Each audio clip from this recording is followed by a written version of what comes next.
Close your eyes for a moment. Imagine the stillness of the night around you. The world outside your window is quiet. Perhaps only the faint hum of distant traffic or the whisper of wind through leaves breaks the silence. You are safe, warm, and resting, ready to let your mind wander.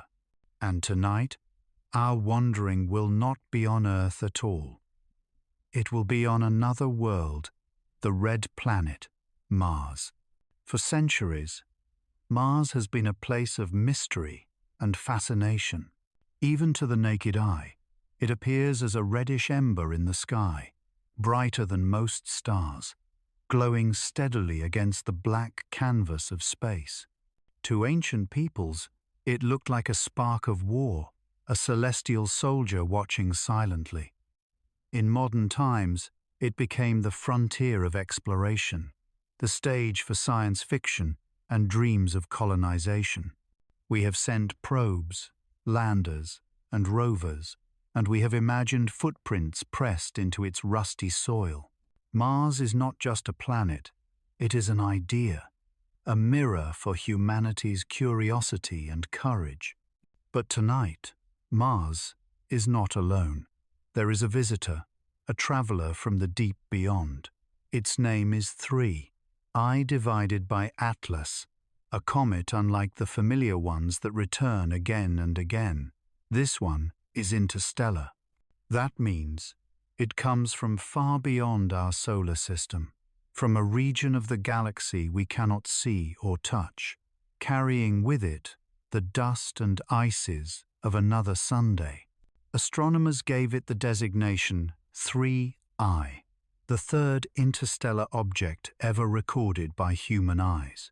Before it came, only 2 others were known: the enigmatic Oumuamua and the comet Borisov. Atlas is the next in this rare lineage, a stranger cutting through the quiet of our skies.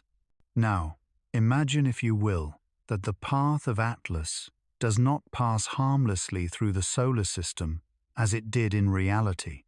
Imagine instead that its orbit tilts, bends, and intersects with Mars. 2 wanderers, one a planet, ancient and scarred, the other a comet, ancient and restless, find themselves on a course toward each other. And the question we ask is simple: what is the worst-case scenario? As you lie back and breathe, know this: tonight's journey is not about fear. The real comet, Atlas, posed no danger to Mars nor to Earth. This is a story of imagination, a thought experiment meant to carry you gently into sleep. We will use facts where they help us, but we will weave them into a dream. And in that dream, Mars and Atlas meet. Mars is smaller than Earth, only about half its diameter, with gravity just a third of what we feel here. Its air is thin, its winds sharp, its deserts endless. Yet within its polar caps lie reservoirs of ice. Beneath its surface, perhaps, are whispers of water and ancient rivers. Some scientists even suspect that microbial life may have once stirred in its soils or still lingers in hidden pockets. It is barren, yes, but not empty. It is a world with history, with scars carved by meteorites, and with stories we are only beginning to read. And then there is Atlas. A comet is sometimes called a dirty snowball, a mix of rock, ice, carbon dioxide, ammonia, and methane. When warmed by the sun, these ices vaporize, creating a glowing coma and a tail that stretches for millions of miles. Atlas, being interstellar, is stranger still. Its atoms were forged in a different nursery of stars, perhaps billions of years ago. It has drifted through the void, untethered, carrying with it the memory of another system's birth. To watch it is to glimpse alien chemistry, fragments from a place humanity may never reach. If Atlas were to encounter Mars, The results could range from subtle to catastrophic. Perhaps its gravity would tug gently, capturing fragments into orbit, creating a new ring around the red planet. Perhaps it would skim close, scattering meteors across the thin Martian sky. Or perhaps, in the most dramatic case, it would collide an impact of ice and fire that could reshape the planet forever. But before we imagine the outcomes, let us pause here at the threshold of the story. For this is where wonder lives, in the moment before the event, in the quiet where possibilities bloom. Close your eyes and picture Mars in the night sky. Its deserts glow faintly red under a pale Sunday. Rovers rest silently, their instruments pointed upward. Above, the thin atmosphere shimmers, and beyond it, a faint speck appears. That speck is Atlas, growing brighter night by night until it dominates the heavens. Think of the astronomers who would first notice. They sit in observatories, charts scattered on their desks, screens glowing with dots of light. One dot shifts slightly, not in line with the others. Calculations begin, and soon the truth emerges. The comet is inbound, and its path crosses Mars. The data spreads quickly, lighting up headlines, sparking conversations, filling both scientists and dreamers with questions. To the casual observer, the thought might be thrilling or terrifying. What happens when a comet from another star meets a planet so dear to our imagination? Could it destroy, or could it seed? Could it end Mars, or could it transform it into something new? And this is where we begin on the edge of possibility. Tonight, as you drift toward rest, let Mars and Atlas carry your mind outward. Let them remind you that the universe is vast, that worlds meet and part, that chance encounters shape destinies. In this gentle exploration, there is no rush, no fear, only the slow rhythm of thought, like the slow orbit of planets around a Sunday. You are safe here. The comet is only a story, Mars only a dream. Together, they create a canvas for reflection, a stage where science and imagination meet. So breathe deeply, release the weight of the day, and prepare to follow Mars and Atlas into the corridors of the cosmos. This is their story, and it begins with you, here, listening, as night unfolds. For as long as human beings have looked up at the night sky, Mars has stood out. Among the countless stars and wandering planets, it has always shone with a distinct reddish glow. That color made it different. It seemed alive, fierce, mysterious. To ancient civilizations, Mars was not just a point of light, it was a god, a symbol, a mirror of human emotions projected into the heavens. Close your eyes now and imagine being one of those early sky watchers. No telescopes, no satellites, no maps of the solar system, only the naked eye, the endless dark above, and a burning curiosity. You notice that while most stars remain fixed, a few wander. Mars is one of them. Night after night, it drifts slowly across the constellations, its red hue pulsing faintly, almost like a heartbeat. It is unlike anything else in the sky, and so your mind gives it meaning. For the Babylonians, careful observers of the heavens, Mars was connected to Nergal, their god of war, plague, and destruction. Its fiery color spoke of conflict and danger. The Greeks named it Ares, the embodiment of battle and aggression. The Romans followed, calling it Mars, their own god of war. Even its cycles in the sky were thought to reflect omens, appearing brighter before times of strife, dimmer during peace, war, blood, anger, all were linked to that glowing red wanderer. In India, the planet was known as Mangala, a celestial body associated with strength, energy, and conflict, but also with courage. In ancient China, Mars was sometimes referred to as the fire star, connected with misfortune, but also with transformation. Across cultures, its color stirred emotions of intensity, never neutral, never calm. Mars was always an actor in the drama of the heavens. Now imagine sitting in a medieval village in Europe, centuries later. The sky above is clearer than most of us ever see today, unpolluted by electric light. Mars rises, glowing red above the horizon. People whisper, pointing. Some believe it heralds wars between kings. Others think it marks divine judgment. To them, the heavens are a stage where God places signs. Mars, bright and blood-colored, becomes one of the most dramatic of those signs. Even in literature, Mars has long occupied a special place.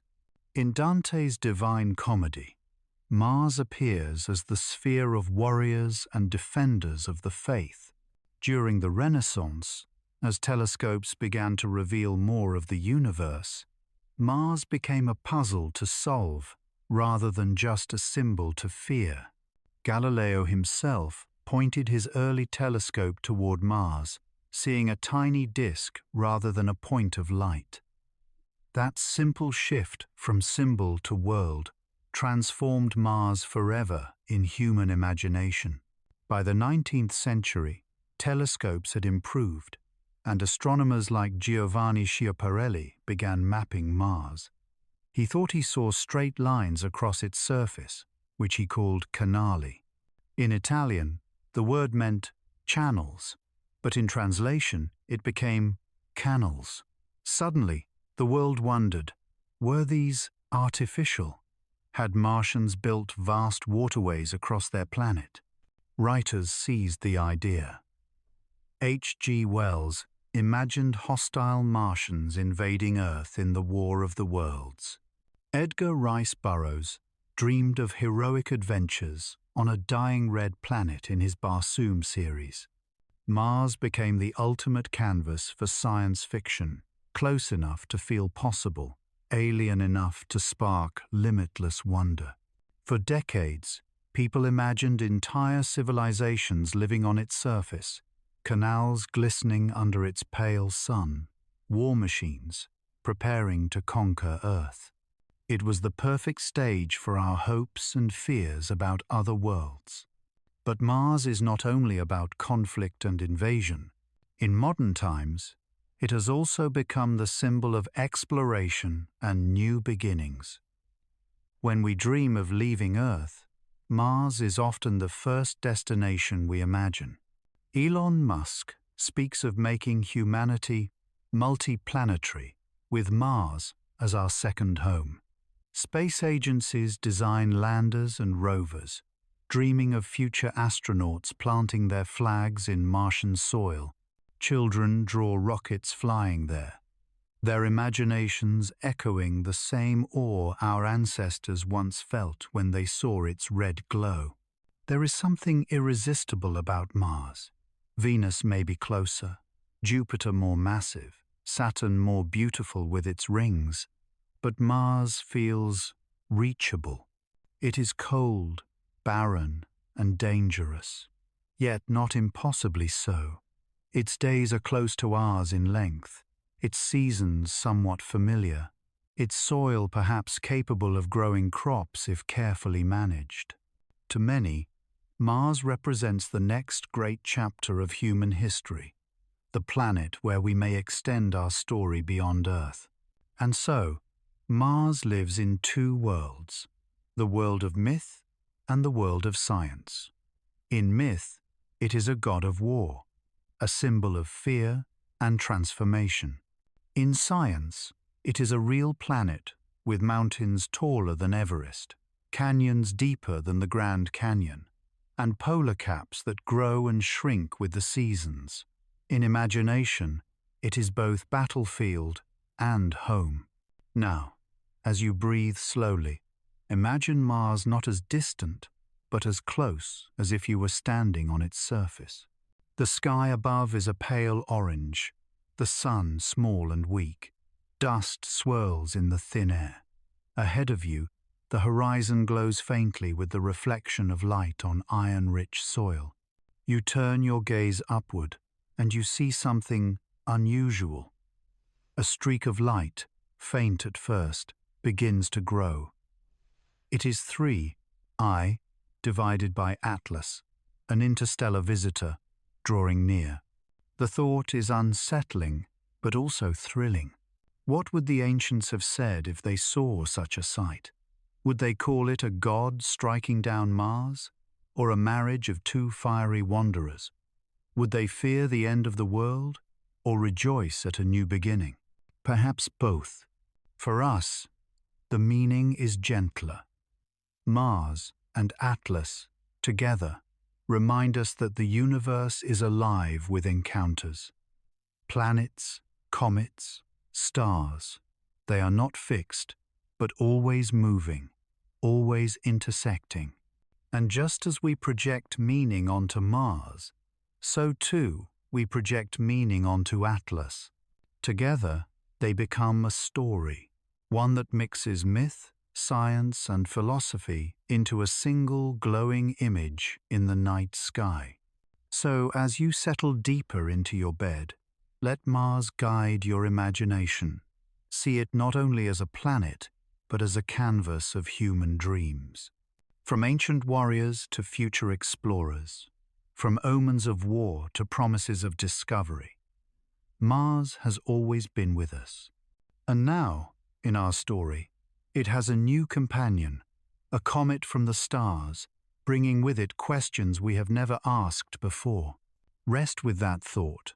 Mars is both ancient and timeless, both distant and close. It is a reminder that the heavens are not silent. They are filled with symbols, with science, with wonder.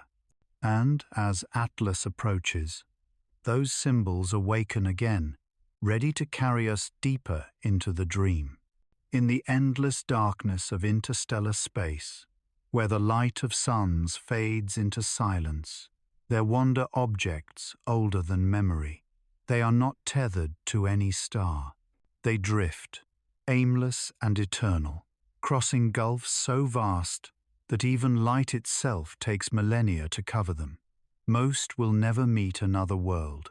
They pass unseen, forgotten, unmarked. But sometimes, just sometimes, one of these cosmic vagabonds strays into the neighborhood of a star like our own. And when it does, we notice. 3I divided by Atlas is one such wanderer. Its name may sound cold and technical, but within it lies a story. 3I means it is the third interstellar object ever detected by human eyes. Before it came, we knew of only two. The first was Oumuamua, discovered in 2017, a long and puzzling shape that tumbled strangely as it fled our Sunday. The second was Comet Borisov in 2019, unmistakably comet-like, with a glowing coma and tail. And then, not long after, came Atlas. The Atlas, part of its name, honors the telescope survey that found it, the Asteroid Terrestrial Impact Last Alert System, a robotic set of eyes scanning the skies for incoming threats. But Atlas is different from the comets we grew up with. Ordinary comets are bound to the Sunday. They travel in long ellipses, returning after decades or centuries. We know them like seasonal guests, Halley's Comet, Hale, Bop, Encke. They come back again and again, like chapters in a repeating story. Atlas does not. Its orbit is hyperbolic, meaning it is not trapped by the sun's gravity. It is only visiting once before leaving forever. Its path tells us it came from far outside our system, perhaps another star, and once it passes through, it will never return. Pause here and let that sink in. This is not just a frozen ball of ice and dust. It is a messenger from another realm. The atoms within Atlas were formed in the furnace of a different sun, billions of years ago, in a nursery of stars, perhaps hundreds of light years away. It has traveled through interstellar night longer than our species has existed, carrying with it chemistry alien to our own system. To see it is to glimpse another corner of the galaxy without ever leaving home. When astronomers first studied Atlas, they noted its faintness, its fragility. Its nucleus seemed unstable, breaking apart as sunlight touched it. In fact, by the time it neared the inner solar system, it was already crumbling into fragments, its once solid form reduced to glowing shards. To some, this was a disappointment, a comet that fizzled rather than flared. But to others, it was beautiful in its own way. For here was a visitor unraveling before our eyes, like a story told only once, brief but unforgettable. Now, in our thought experiment, we shift the path. Instead of skimming harmlessly by, we imagine Atlas set on a collision course with Mars. What kind of object, then, are we dealing with? Comets are small compared to planets, but their speed gives them power. Even a fragment only a few kilometers wide carries energy beyond imagination. If Atlas struck Mars, the energy released would be measured in billions of megatons, enough to shatter landscapes, boil ice, and send shockwaves across the entire planet. But Atlas is not just ice. Interstellar comets may carry exotic compounds, molecules shaped by alien suns, mixtures we have never studied. Its chemistry could seed, or it could poison. Its impact would not just be physical, it would be chemical, biological, even philosophical. There is also the mystery of its origin. Some scientists suggest that interstellar comets like Atlas are flung out of their home systems by the gravity of giant planets. Others wonder if they might be remnants of destroyed worlds, shards of planets shattered long ago. In either case, Atlas is more than just a comet, it is a relic. If it strikes Mars, it is not only a collision of rock and ice, it is a meeting of histories, the history of a distant, unknown system, and the history of our neighboring red world. And yet, as we watch, we cannot help but feel something more. Perhaps it is awe, perhaps it is unease. To know that such objects exist, that the galaxy is filled with them, reminds us how open the universe truly is. Space is not empty. It is alive with wanderers. Atlas is simply one we happen to catch, one that brushed close enough for our telescopes to see. How many more pass unseen, in the silent dark? How many have crossed near us, never noticed? The thought humbles us. Now picture Atlas in the Martian sky. From the surface of Mars, under its thin orange atmosphere, it would blaze brighter than any star, its tail stretching across the heavens. Rovers would capture its glow, orbiters would trace its path, and human imaginations back on Earth would ignite with both fear and wonder. A traveler from beyond, meeting the red planet. It is the kind of story that stirs something ancient in us, the same wonder that first made us look up and name the stars. So, what is Atlas? It is ice and dust, yes. It is fragile, breaking apart under the sunday. It is a comet, like many we have known, but it is also more. It is a memory of another system. It is proof that worlds connect across the galaxy, even without knowing it. It is a reminder that the universe is not still, but restless, filled with encounters waiting to happen. And in our story, Atlas has a role to play.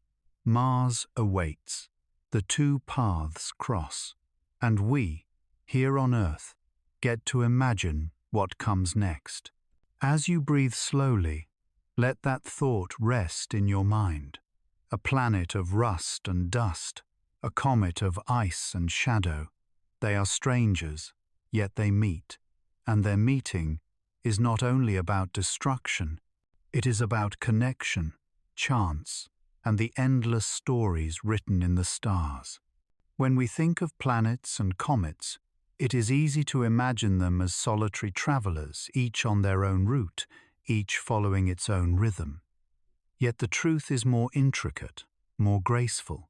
The cosmos is not chaos, it is a grand dance.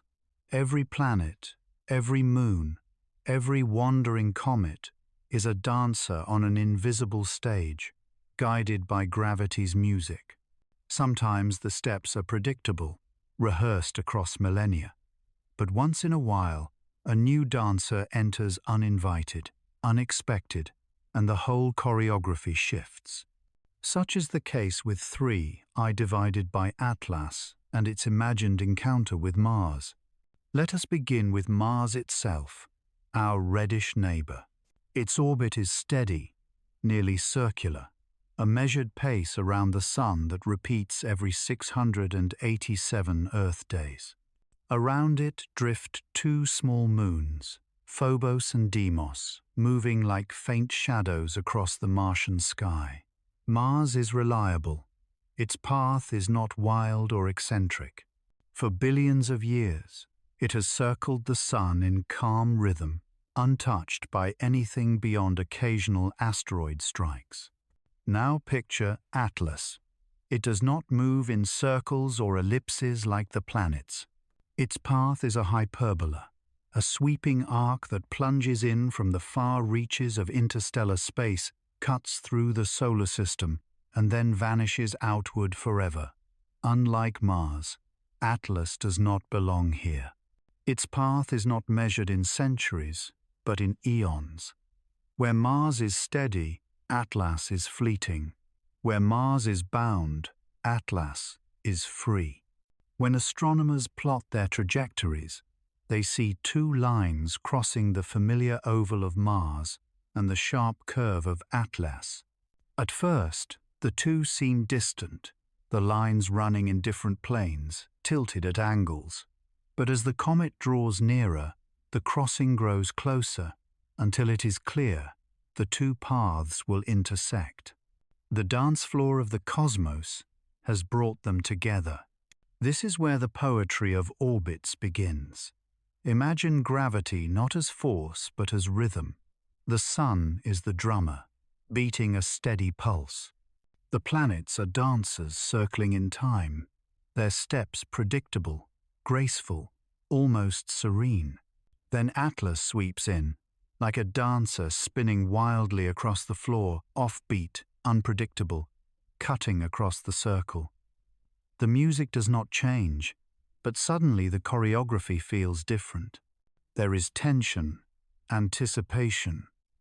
Will the paths collide, or will they only brush past? The mathematics of this dance is both precise and mesmerizing. Astronomers speak of inclination, the tilt of one orbit compared to another. They speak of nodes, the points where the comet's plane crosses the plane of the planets. They speak of eccentricity, perihelion, aphelion. Each term is a step, a movement in the dance. For Atlas, the steps are sharp and dramatic. Its inclination is steep, its eccentricity greater than one proof that it will never return. The numbers tell a story of a brief, dazzling performance. Now imagine this performance from the perspective of Mars itself. On the surface, under its thin sky, The comet appears night after night, growing brighter, its movement across the stars faster than any planet. To the rovers, it is a beacon. To orbiters, it is a glowing arc.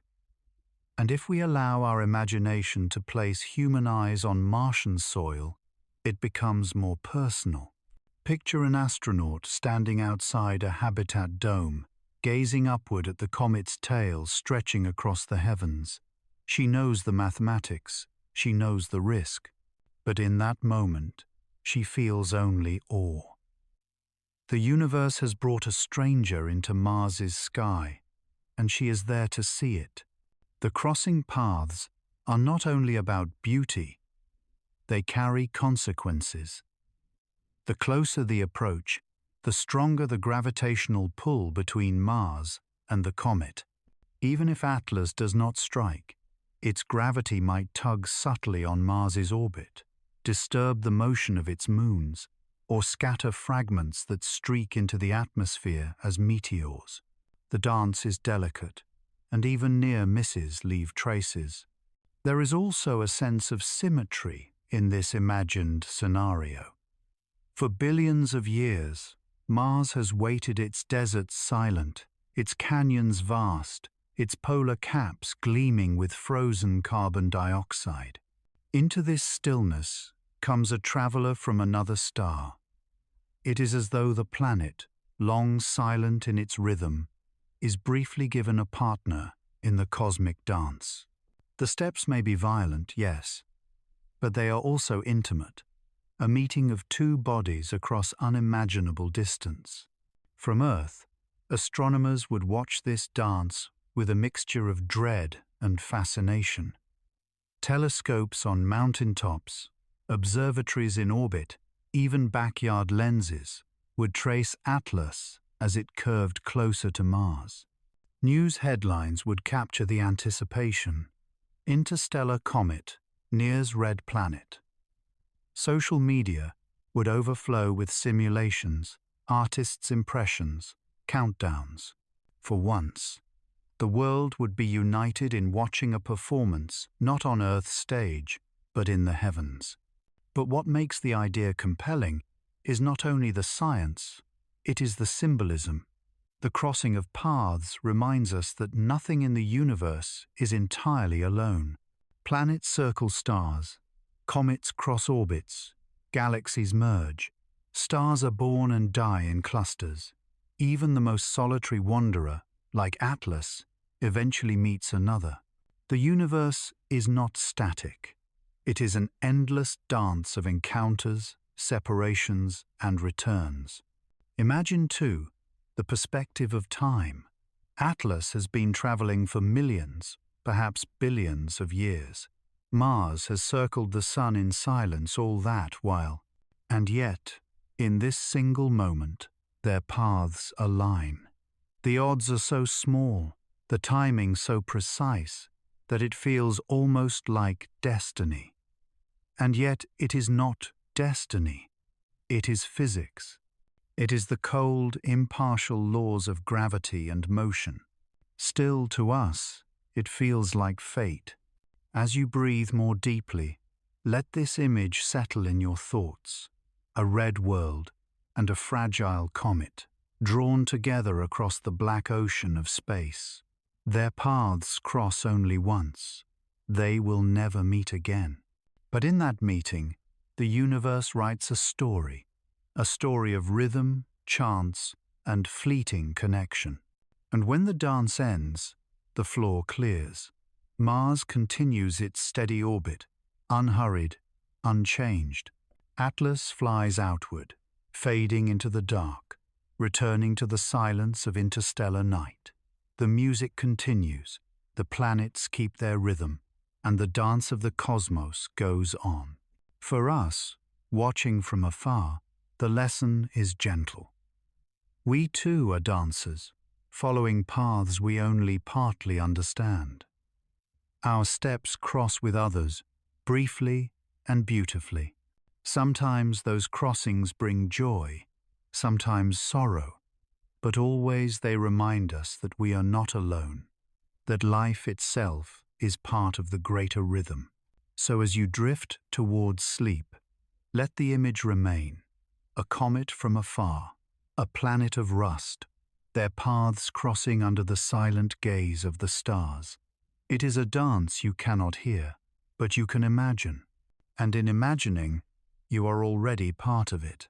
For as long as humans have gazed upward, Mars has held a place in our collective imagination. Its steady reddish glow has been visible to the naked eye for millennia, moving against the backdrop of the stars in a way that marked it as different, alive, almost restless. To ancient sky watchers, this strange world was no mere point of light. It was a sign, a character in the grand story written across the heavens. And so Mars became not only an astronomical object, but also a myth, a symbol, a stage upon which cultures projected their fears and desires. In Babylon, scribes carefully tracked the wanderings of Mars, noting its position on clay tablets as early as 4,000 years ago. To them, its reddish hue spoke of blood and conflict.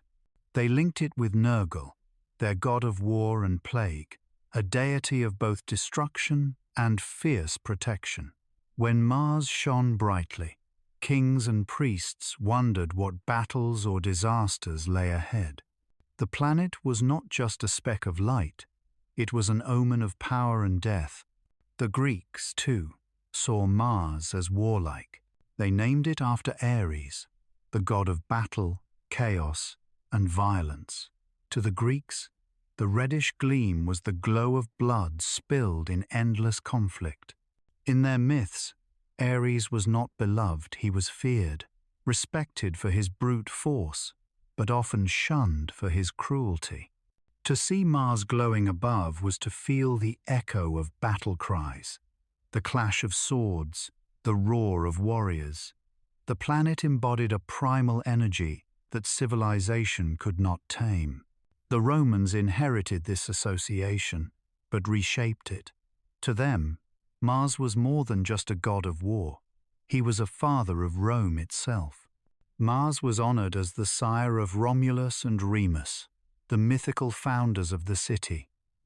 In Roman culture, war was not only about destruction, but also about expansion, conquest, and the forging of empire. Mars became a symbol of strength and destiny. His festivals were filled with ritual combat, with soldiers parading in his honor. To the Romans, Mars was a guardian, a patron of their rise to greatness. Elsewhere, Mars found other faces. In Hindu astrology, Mars is called Mangala, a planet associated with energy, drive, and aggression. It was linked to both courage and violence, a force that could bring either success or ruin. In Chinese tradition, Mars was sometimes seen as the fire star, one of the 5 elements in their cosmology, tied to both passion and danger. Across cultures, the common thread was clear: Mars was never neutral. It carried intensity, a sharpness that other planets lacked. But Mars was not only about war. Some myths wove gentler stories. In certain traditions, its glow was linked to fertility, vitality, and the life force of blood itself. To the Maya, who tracked the planets with remarkable precision, Mars's cycles were woven into their complex calendars. Its retrograde motion, when it appears to move backward in the sky, was seen as a cosmic drama, a celestial dance of conflict and renewal. What is remarkable is how universal the fascination was. From Egypt to Mesopotamia, from India to Europe, Mars was noticed, named, and given meaning. Its redness spoke directly to human imagination. Fire, blood, passion, these were primal images, easily projected onto the wandering light. While Jupiter was kingly, steady, and bright, and Venus was gentle, gleaming with love, Mars was restless, burning with tension. The sky, in this way, reflected the full spectrum of human emotion. Now let us pause and imagine what it must have felt like in those ancient nights. No electric lights, no distractions, only the stars.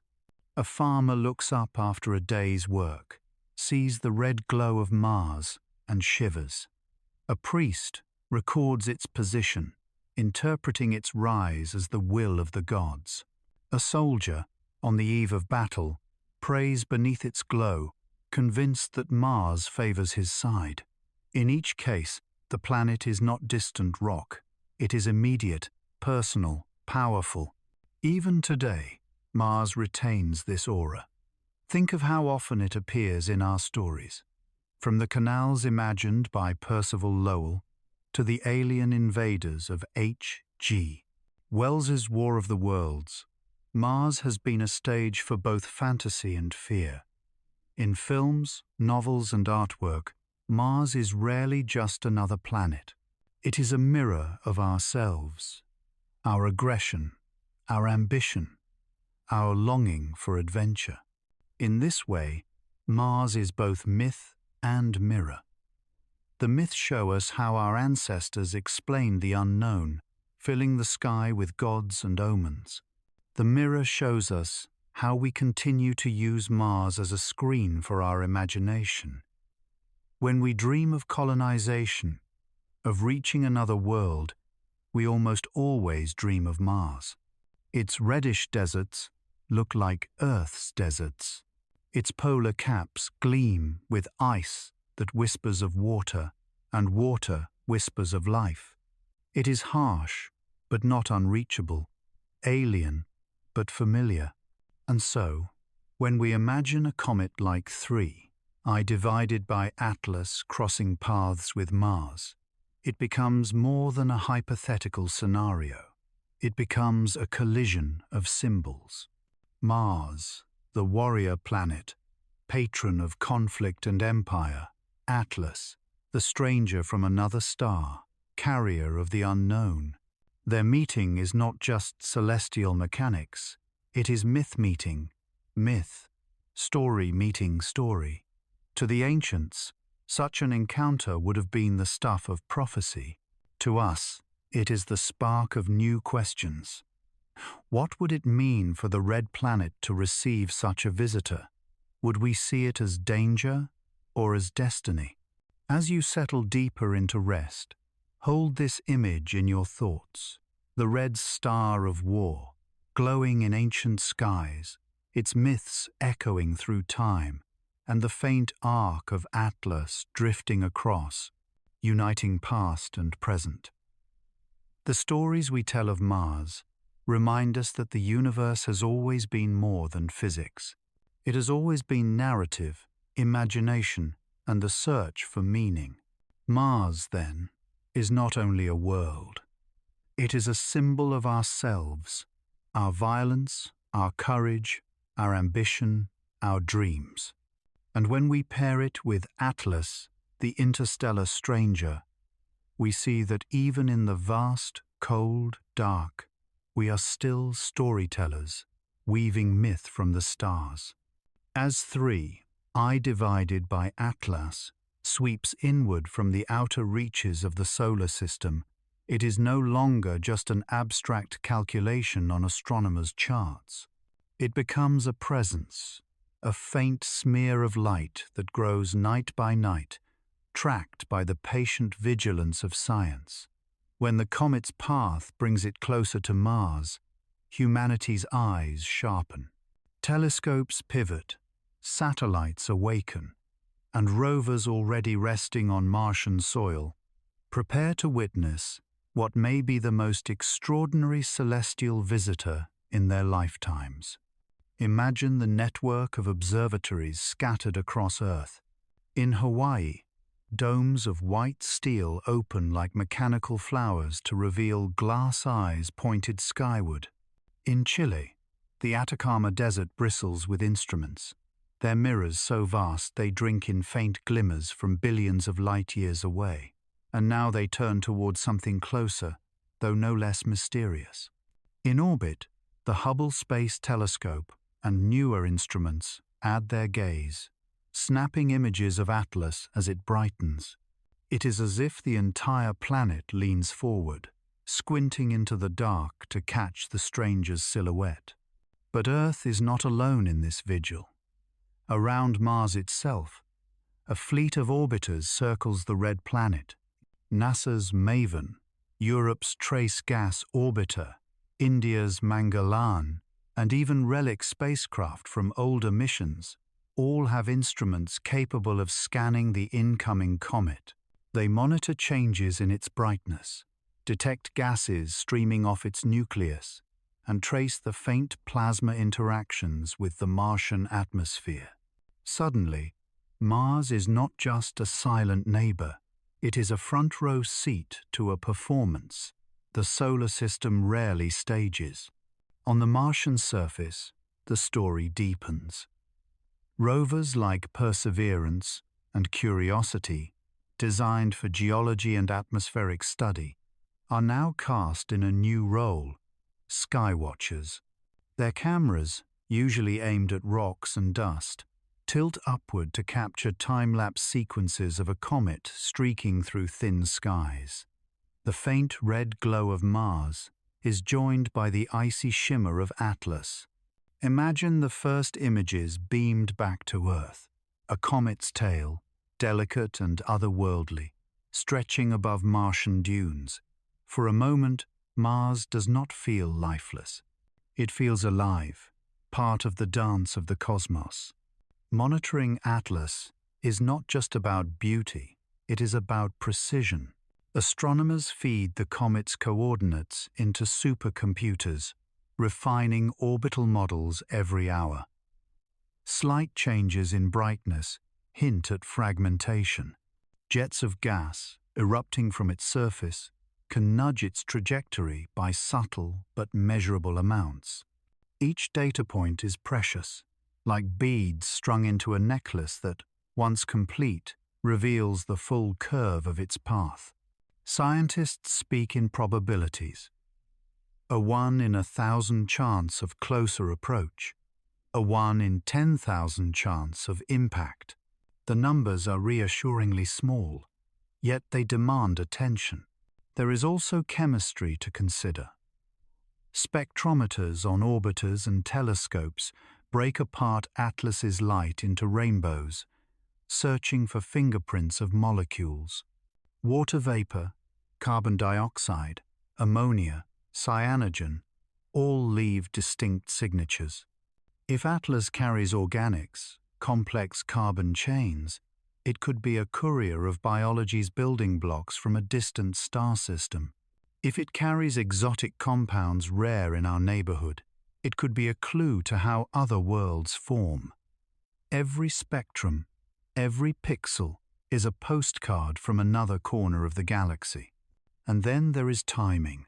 Comets are dynamic, unpredictable. Atlas may flare suddenly, growing brighter as sunlight cracks its crust.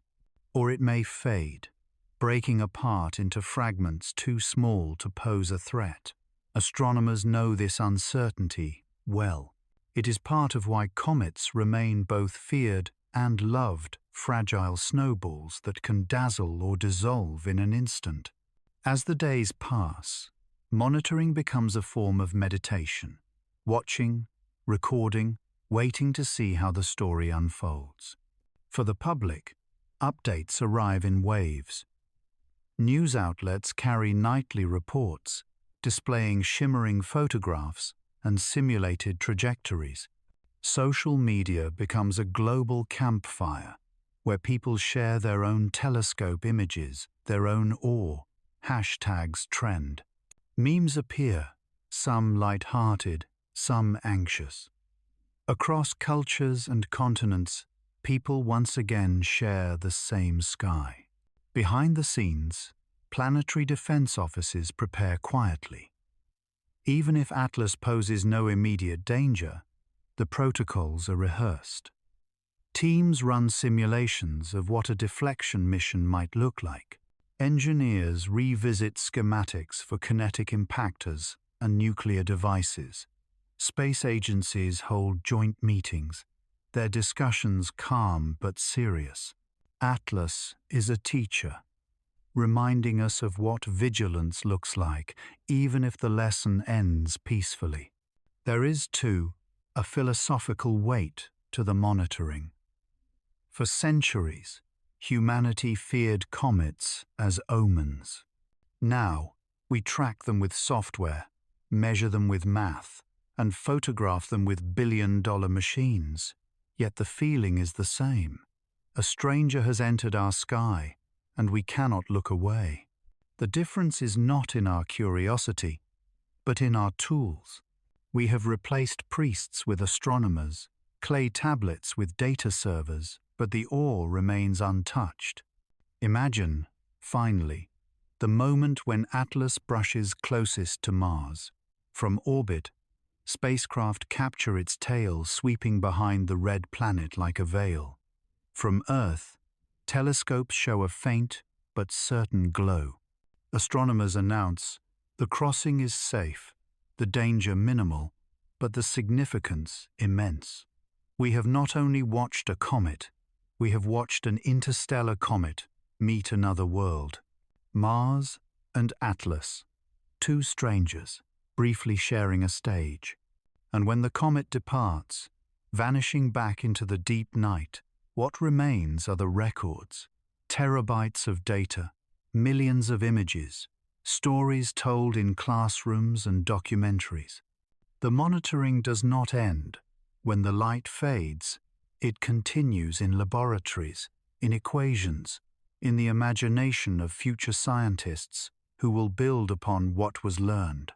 So as you drift towards sleep, picture the quiet persistence of that monitoring. Picture astronomers bent over glowing screens, spacecraft orbiting in silence, rovers tilting their cameras to the sky. Picture a universe that allows us, fragile beings on a pale blue dot, to watch, to record, and to understand. Atlas approaches, Mars spins onward, and humanity keeps watch not with fear, but with wonder. So far, we have spoken of 3I divided by Atlas as a visitor safely passing Mars, tracked and measured by careful eyes. But let us step gently into a different imagining. What if the paths crossed, not just closely, but directly? What if Atlas, instead of gliding harmlessly by, struck the red world head-on? Such a scenario is not prophecy, not prediction, but a thought experiment, a way to understand the forces at play and the scale of events that shape planets. First, imagine the approach. Atlas, already moving at tens of kilometers per second, dives toward Mars. Its icy body, perhaps a few kilometers across, carries more energy than all the weapons humanity has ever built combined. Its speed turns mass into firepower. In the thin Martian atmosphere, there is little to slow it. Unlike Earth, with its protective blanket of air, Mars offers no cushion, no shield. The comet descends almost untouched, glowing brighter with every second, until the surface rises up to meet it. The moment of impact would be catastrophic. In a heartbeat, kinetic energy becomes heat, shock, and fire. The surface at the impact site would vaporize instantly. Rock and ice alike would be thrown skyward in a colossal plume, towering higher than any mountain on Mars. The shock wave would ripple outward, flattening everything within hundreds of miles. Dust and molten debris would rain back down, igniting secondary fires even in a world where fire is rare. For a brief moment, the entire planet would shudder. The crater left behind would dwarf anything humans have ever seen. If Atlas were only 1 kilometer wide, the crater could stretch tens of kilometers across, gouging into the Martian crust with unimaginable force. If it were larger, 2, 3, even 5 kilometers wide, the scar would be vast, rivaling some of the greatest craters already carved into Mars over its history. Think of the Barringer crater in Arizona, then magnify it 100-fold. That is the scale we are speaking of. The atmosphere of Mars, already thin, would be shaken. Dust would surge into the sky, darkening the planet for months, maybe years. Sunlight would struggle to reach the surface, plunging Mars into a colder, dimmer era. Polar ice could sublimate, adding water vapor and carbon dioxide to the sky, temporarily thickening it. Paradoxically, the same event that froze the planet in shadow might later warm it with greenhouse gases, shifting its climate in unpredictable ways. And then there are the moons. Phobos and Deimos, fragile companions of Mars, could be disturbed by the shockwaves of gravity and debris. Fragments of Atlas and Mars alike might strike them, peppering their surfaces with fresh scars. In the aftermath, the Martian system itself would change. New craters, new dust rings, perhaps even temporary satellites formed from debris blasted into orbit. From Earth, we would watch with both horror and awe. Telescopes would capture the bright flare as the comet struck, a flash visible even across the gulf of space. Dust clouds rising into the Martian sky would glow, reflecting sunlight like a pale shroud over the red planet. Night after night, observers would track the aftermath, watching the veil settle, the planet's brightness dim, its features blurred beneath a haze of dust. Humanity would have witnessed a planetary transformation in real time. But beyond spectacle, there is meaning. Impacts like this are not rare in cosmic history. They have shaped every planet we know. Earth itself bears scars, though erosion and oceans hide many of them. The Moon is a museum of impacts, its face pockmarked with craters. Mars, too, already carries colossal wounds. The Hellas Basin, more than 2,000 kilometers across, was carved by an ancient strike billions of years ago. In imagining Atlas striking Mars, we are not dreaming of something new. We are remembering something ancient, something that has always been. There is also speculation to consider. If Atlas carried exotic chemistry from another star, its collision with Mars could scatter those molecules across the planet's surface. Imagine fragments of alien ice seeding Martian soil, mixing with its dust. Could such material linger, preserved in cold caves or beneath polar ice? Could future explorers one day dig into a crater rim and find molecules that originated under a distant sun? In that sense, even destruction could carry the seeds of discovery. Science fiction takes this thought further. Writers imagine that such a collision could awaken dormant possibilities. Ancient microbes, frozen beneath the Martian surface, stirred to life by heat and water. Alien chemistry, blending with Martian elements to create something new. Mars, long considered barren, could briefly bloom with activity, not in forests or rivers, but in the subtle chemistry of its soil. A comet strike becomes not only an end, but a beginning. Yet the stark reality is that the immediate aftermath would be desolation. Any fragile traces of past or present life on Mars near the impact zone would be erased. Craters do not nurture, they obliterate. Only with time, decades, centuries, millennia might new patterns emerge from the chaos. The planet would heal, as planets always do, but it would never be the same. For humans, the event would be a reminder of our own fragility. Watching from Earth, we would not feel the shockwave, but we would feel its meaning. Mars is our neighbor, our potential second home, and to see it struck would remind us that the universe is indifferent to our plans. Colonization, exploration, dreams of terraforming all are subject to the whims of wandering ice and rock. Atlas striking Mars would be a wake-up call, a reminder that survival, whether on Earth or beyond, is never guaranteed. And yet, even in this imagining, there is beauty. Picture standing on a Martian plain centuries after the impact. The crater has cooled, filled with shadows and silence. Its rim rises like a crown, jagged and immense. Dust storms sweep across it, painting shifting patterns on its floor. To an astronaut exploring that scar, it would not be only a wound, it would be a monument. Proof that the universe is dynamic, alive, and unafraid of change. So as you drift deeper into rest, let this vision linger. A comet from another star, traveling for eons, meets a planet of dust and iron. Their meeting is violent, yes, but it is also a reminder that creation and destruction are two sides of the same coin. From such collisions, worlds are shaped, atmospheres altered, possibilities born.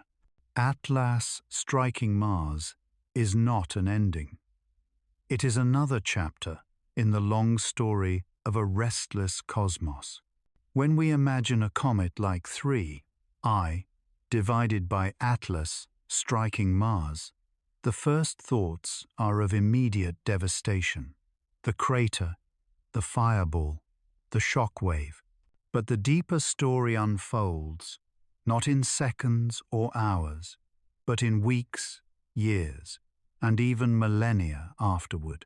Planets, like people, carry scars, and those scars reshape their futures.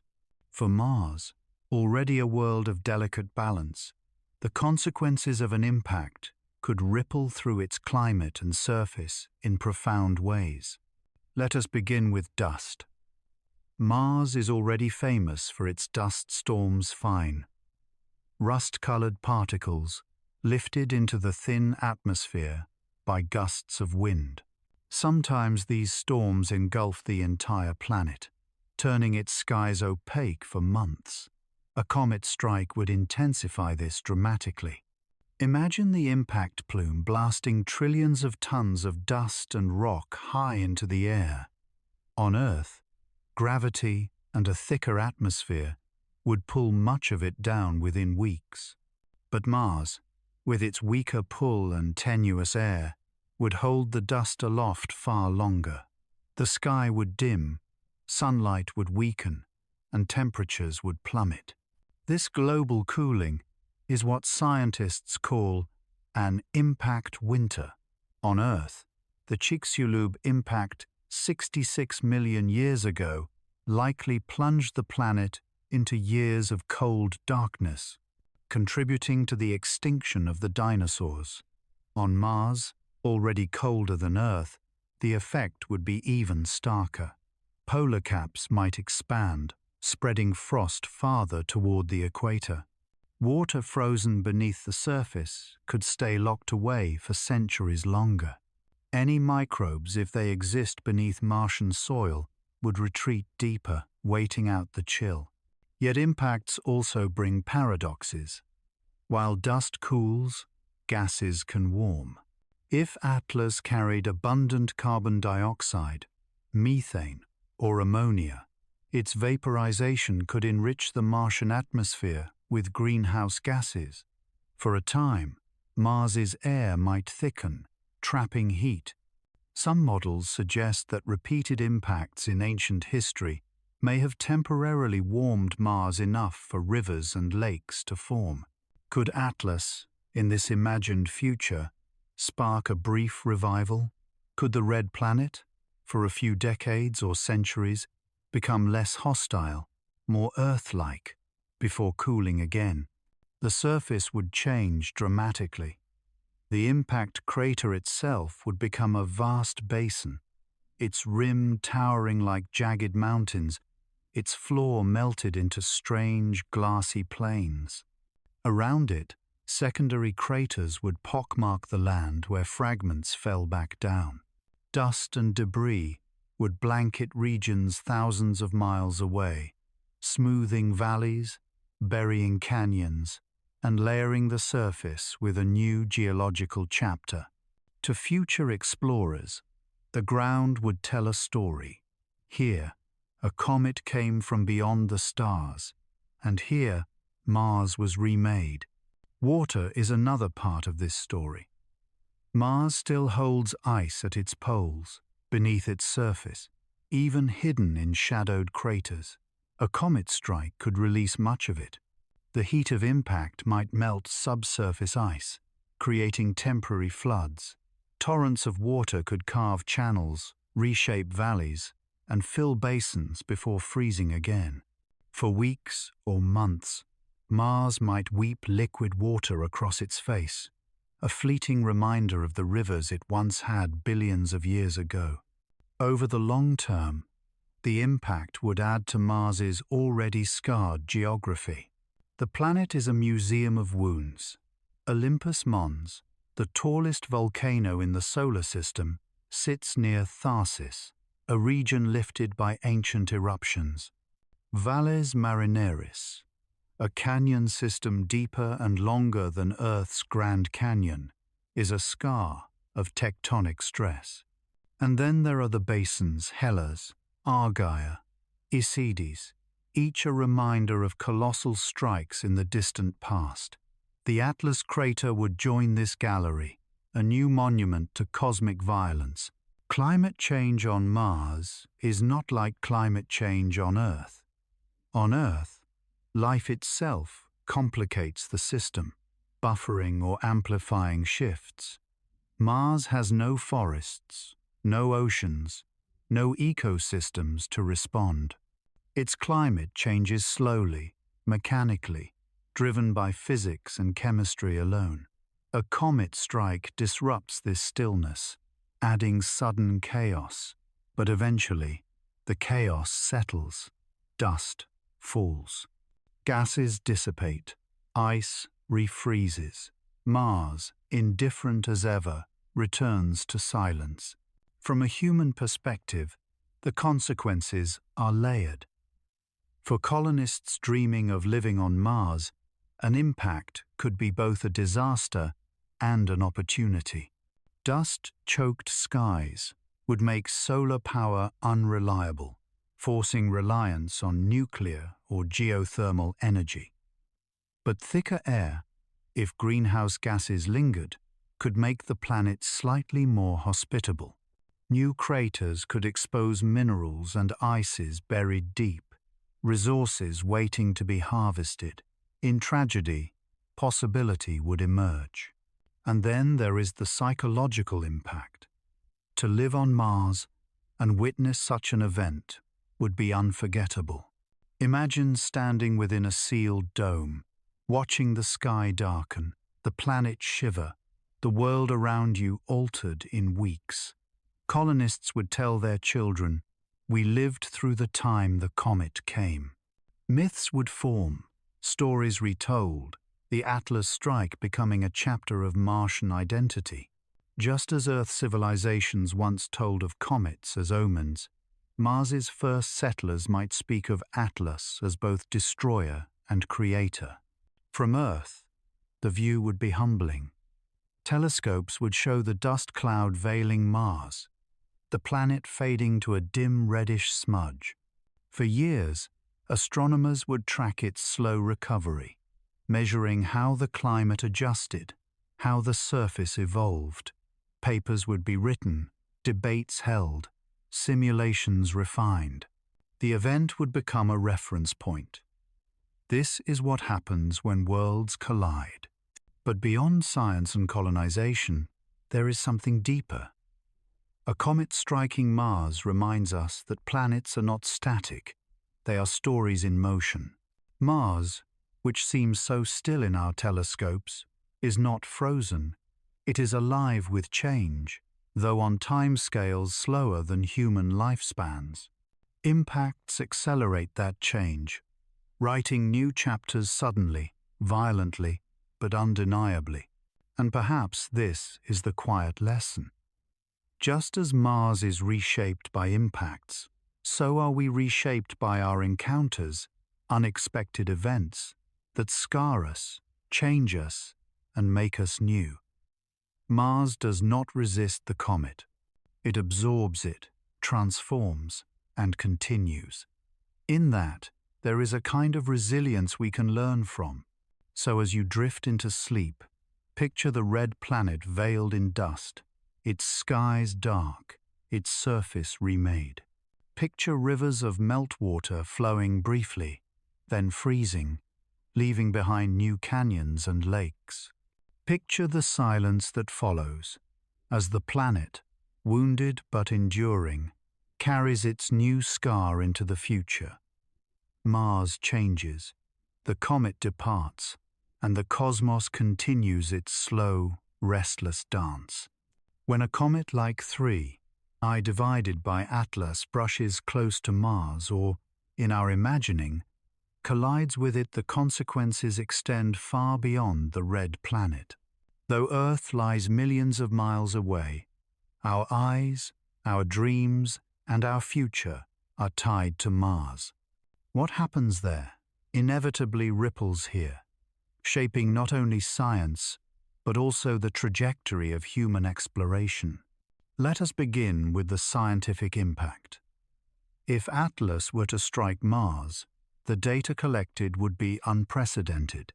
Telescopes on Earth and in orbit would record the event in exquisite detail. The flash of impact, the plume of debris, the aftermath unfolding over weeks and months. Satellites orbiting Mars would send back terabytes of information, changes in the atmosphere, chemical signatures of vaporized rock, the behavior of dust clouds, even the shock waves rippling through the thin air. Every instrument, every lens, would be tuned to the red planet, turning Mars into the most closely monitored laboratory in the solar system. This information would deepen our understanding of impacts not just on Mars, but on Earth as well. For decades, scientists have theorized about the role of comet and asteroid strikes in shaping our own planet. They have argued that impacts brought water to Earth, delivered organic molecules, and even catalyzed the rise of life. At the same time, impacts have triggered mass extinctions, rewriting the history of evolution. Watching an interstellar comet strike, Mars would give us a front-row seat to such processes, playing out not in the distant past, but in real time. Beyond science, there is symbolism. Mars has always been humanity's second horizon, the place where our imaginations extend when Earth feels too small. To see it struck, scarred, and veiled in dust would shake that vision. For some, it would be discouraging. Proof that Mars, like Earth, is vulnerable to cosmic chance. For others, it would be galvanizing, a reminder that survival depends not only on dreams, but on preparation, vigilance, and resilience. Consider the plans for human exploration. Even now, agencies and private companies sketch timelines for crewed missions to Mars. Some envision small bases, others cities, still others full-scale terraforming projects that stretch across centuries. A comet strike would complicate these dreams. Dust-filled skies could block sunlight for years, crippling solar power and plunging the planet into cold. Landing zones could be covered in unstable debris. Atmospheric changes could alter calculations for entry and descent. Colonization schedules might be delayed for decades. Yet, in other ways, the impact could accelerate interest. History shows that disasters often spur innovation. Just as volcanic eruptions on Earth have led to breakthroughs in geology, or earthquakes to advancements in engineering, a Martian impact could push humanity to develop new technologies faster. Radiation shielding, underground habitats, nuclear power systems, all would become priorities, not luxuries. Colonization would be seen not only as adventure, but as necessity, a way to test humanity's adaptability in the face of unpredictable worlds. The psychological effect on Earth would also be profound. News of the comet striking Mars would dominate headlines for months, even years. Artists would paint it, filmmakers would dramatize it, poets would write of it. Social media would hum with awe and fear.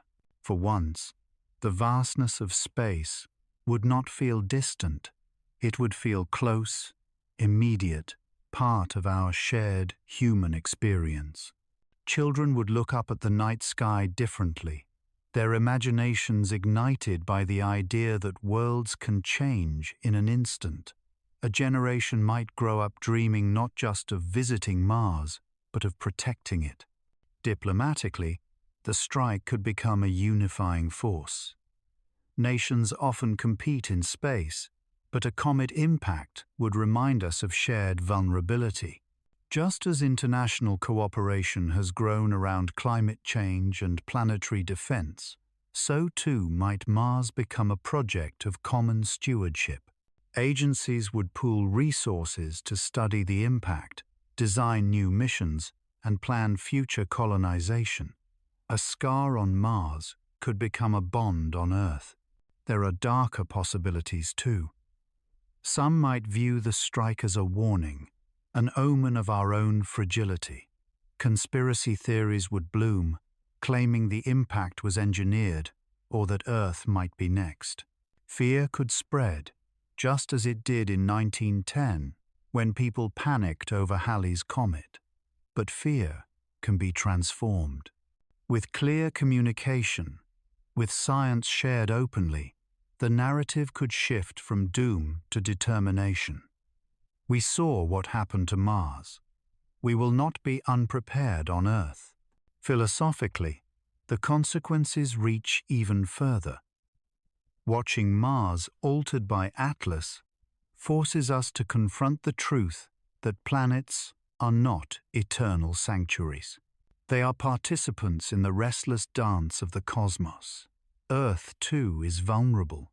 Our oceans, our mountains, our civilizations all rest on a world that spins through a shooting gallery of rocks and ice. Most will miss, but some will not. Mars reminds us of this, and Atlas becomes not just a comet, but a teacher. And yet, within this sobering lesson, there is also hope. For if life can endure on Earth, after impacts, if ecosystems can collapse and rebuild, if new species can rise from ashes, then humanity too can endure. By watching Mars, we learn about ourselves. By studying its scars, we prepare to heal our own. Imagine the future, decades after the strike. Mars has recovered, the dust has settled, the skies have cleared, the crater has become a landmark. Human explorers arrive, not deterred, but inspired. They stand on the rim, gazing into the vast bowl carved by Atlas, and they feel connection not only to Mars, but to the cosmos itself. They know that their presence there is part of a larger story, one that began with fear but ended in resilience. On Earth, life continues. Our own skies remain calm, our atmosphere protective, our days steady, but the memory of Mars lingers. It shapes policy, inspires science, and colors the way we look at comets streaking across our own heavens. Atlas, though long gone, has left its imprint not just on a planet, but on human imagination. So as you prepare to drift into rest, let this thought accompany you. The universe is vast, and we are small. Yet our smallness does not mean helplessness. Every comet we track, every rover we send, every story we tell strengthens the bridge between Earth and the stars. Mars may carry scars, but scars are not only wounds, they are signs of survival. And perhaps, when the next visitor comes, we will be ready. To imagine what 3I divided by Atlas might do to Mars is to borrow from Earth's own past. Our planet, too, carries the memory of collisions, some subtle, others catastrophic, all written into stone. These echoes of history remind us that impacts are not strange intrusions, but natural chapters in the long book of planetary evolution. Mars may one day bear a fresh scar, but Earth already bears many, even if time and weather have softened them. Perhaps the most famous is the Chicxulub impact, 66 million years ago. The object, likely a comet or asteroid, around 10 kilometers wide, struck what is now the Yucatan Peninsula in Mexico. The energy released was equivalent to billions of nuclear weapons. In seconds, a crater over 180 kilometers wide was gouged into the crust. Shockwaves raced across the planet, tsunamis tore across oceans, and firestorms ignited forests on a global scale. Dust and sulfur clouded the skies, blocking sunlight for months, plunging Earth into a prolonged winter. Photosynthesis faltered, ecosystems collapsed, and 3/4 of all species vanished, including the dinosaurs. It is sobering to realize that without this destruction, we might not exist. Mammals, once small and overshadowed, flourished in the aftermath, eventually giving rise to primates, and much later, humans. The end of one era became the seed of another. If Atlas were to strike Mars, the same paradox would unfold. Devastation followed by possibility, endings intertwined with beginnings. But Chicxulub is not Earth's only reminder. Travel back 50,000 years, and you arrive at the Barringer crater in Arizona. Just over a kilometer wide, it was carved by an iron meteorite only 50 meters across. Though tiny compared to Chicxulub's monster, its impact was still immense. The explosion equaled 150 times the power of the Hiroshima bomb. For early humans wandering North America, the blast must have been terrifying, a flash brighter than the sun, a shock wave flattening trees for miles. Today the crater is pristine, a bowl of silence under desert skies, a geological wound that still feels fresh. Go further back 2 billion years, and you find the Vredefort crater in South Africa, one of the largest known on Earth. Its original diameter may have exceeded 300 kilometers, gouged by an object dozens of kilometers wide. Time has eroded its edges, buried it beneath layers of geology, but its central dome still rises, an ancient reminder of cosmic violence. Such craters tell us that Earth's surface, for all its oceans and forests, is not only shaped by wind and water, but also by fire from the sky. And then there is Tunguska, in 1908, Siberia. No crater, no rock, just a blast. A small asteroid or comet fragment, perhaps only 50 meters across, exploded in the atmosphere with the force of 10–15 megatons of TNT. The result: 800 square miles of forest flattened, trees scorched but not burned, lying like matchsticks pointing away from the blast center. Witnesses described the sky splitting apart, a fireball racing across the heavens, shockwaves shattering windows hundreds of miles away. Had the object arrived a few hours later, it might have destroyed the city of St. Petersburg. Chance, once again, spared us. In 2013, the Chelyabinsk meteor reminded us that these events are not confined to prehistory. A rock, just 20 meters wide, entered Earth's atmosphere, exploding with a force 30 times that of Hiroshima. Windows shattered across 6 cities. Over 1,500 people were injured by flying glass. Dashcams captured the glowing streak as it blazed brighter than the sun, a silent warning that the cosmos is still restless, still unpredictable. These echoes of history form a pattern. Impacts vary in size, frequency, and consequence, but all share the same truth. They are part of life on a planet, orbiting a star in a galaxy filled with debris. Earth's thick atmosphere and dynamic geology erase many scars, but the Moon shows what we might look like without those protections. Its face is a graveyard of impacts, every crater a frozen memory. Mars, too, wears its scars, openly vast basins, and craters untouched by oceans or tectonics. Atlas striking Mars would be less an anomaly and more a continuation of a long tradition, one that every rocky world must endure. Why does this history matter to us? Because it humbles and prepares. Knowing what has happened before allows us to imagine what might happen again. Chicxulub warns us of the scale of extinction. Tunguska and Chelyabinsk remind us of how frequent smaller strikes can be. Barringer and Vredefort show us that the scars endure for ages, becoming landmarks in the story of the planet. And each event shapes our psychology, our myths, our science. There is also a deeper reflection. Impacts remind us of impermanence. Civilizations rise and fall, but so too do landscapes. Mountains form and erode, rivers carve valleys, and sometimes the sky itself descends to alter everything. The universe is not gentle, but it is creative. Out of chaos, order emerges. Out of destruction, new forms of life and story are born. Now, picture 3. I divided by Atlas striking Mars in this context.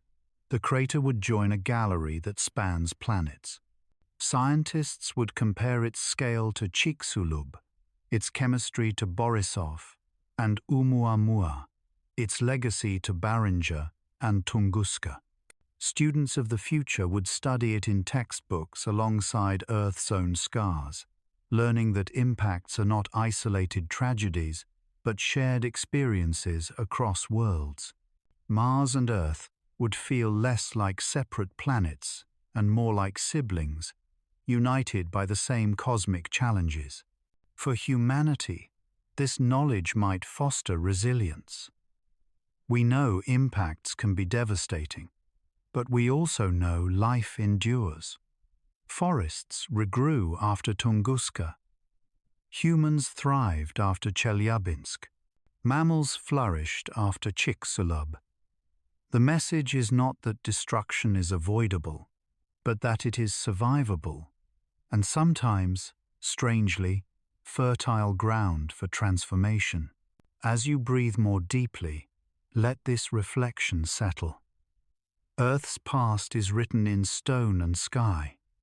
Mars's future, in our imagining, may be written in dust and ice.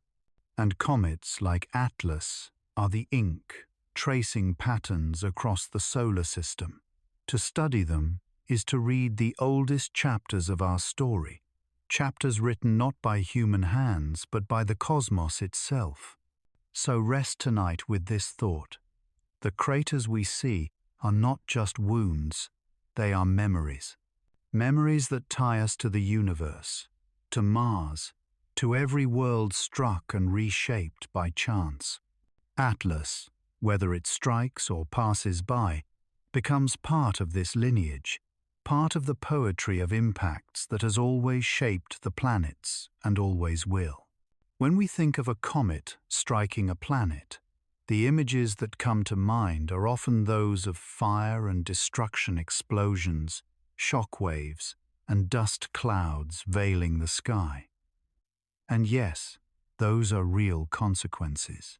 But impacts are not only endings, they are also beginnings. Throughout Earth's history, collisions have delivered water, seeded chemistry, and perhaps even set the stage for life itself. To imagine 3I divided by Atlas colliding with Mars is, therefore, not only to imagine catastrophe, but also to wonder, could such an event give Mars new possibilities for life? Let us first recall what Mars already holds. Beneath its rusty deserts and canyons lies evidence of a wetter past. Ancient riverbeds snake across its surface, deltas spread into long dry basins, and minerals formed only in liquid water dot its rocks. Rovers have found clays, sulfates, and carbonates, minerals that whisper of streams and lakes billions of years old. Polar ice caps gleam with frozen carbon dioxide and water, and orbital radar has suggested the presence of briny subsurface lakes. Mars may seem barren today, but its geology sings of a time when it was not. Now introduce Atlas into this picture. If the comet were to strike, it would release unimaginable heat, enough to melt ice locked beneath the Martian surface. For a brief period, days, weeks, perhaps months, liquid water could flow again. Melted ice would rush through gullies, filling basins, creating transient lakes. Steam would rise into the thin air, condensing into clouds. Mars would breathe moisture once more, even if only temporarily. Water alone does not guarantee life, but it is the most essential ingredient. And comets carry more than water. They are rich in organic molecules, complex carbon-based compounds that form the building blocks of life. Earth's early chemistry, some scientists believe, was seeded by just such deliveries. Icy wanderers depositing amino acids and other precursors on a young planet. If Atlas carried similar cargo, its impact on Mars could scatter those molecules across the landscape, mixing them with freshly melted water. In that chemical soup, possibilities would stir. Of course, life is not created overnight. Evolution requires time, stability, and opportunity. Mars's environment is harsh, its atmosphere thin, its radiation levels high. But even here, niches might exist. Impact craters can become laboratories of chemistry, where heat and water linger longer than elsewhere. Fractures created by the strike might lead deep underground, where warmth from Mars's interior and protection from radiation create more favorable havens. If microbes ever existed on Mars, such environments might allow them to survive or even reawaken. Now imagine a more speculative possibility. What if Atlas itself carried not only the building blocks of life, but dormant life? The theory of panspermia suggests that life, or at least microbial forms, might travel between stars on comets and asteroids. It is a controversial idea, but not impossible. Microbes on Earth have proven astonishingly resilient, able to endure radiation, freezing, and even the vacuum of space. If some other star system produced life, fragments of it might ride comets like Atlas across interstellar space. In this vision, the impact would not just seed Mars with molecules, it could deliver alien biology. Mars, then, would become the meeting point of two worlds, its own ancient past and the chemistry of another star. Even if life does not emerge, the impact would shape the planet's potential for habitability. Thick clouds of dust and gas could briefly warm the atmosphere, making Mars less hostile. Craters filled with meltwater could persist for decades, providing refuges where chemistry could unfold. Future explorers might find these sites rich with clues, their rocks layered with organic residues or unusual isotopes. The Atlas crater could become a destination not only for geologists, but for astrobiologists, who would search its rim and floor for whispers of biology. There is a philosophical weight to this possibility. For centuries, humans have wondered, are we alone? Mars has always been central to that question. Telescopes once revealed what looked like canals, sparking visions of civilizations. Later, spacecraft revealed only deserts. Yet, the dream has never faded. Each rover, each lander, digs into the soil with quiet hope, searching for signs that life once stirred there. An impact like Atlas would not give definitive answers, but it could rewrite the stage, offering new chances for discovery. Even in the absence of biology, such an event would remind us of life's fragility and resilience. If Mars, struck by a comet, could host brief bursts of habitability, then life elsewhere may be more common than we think.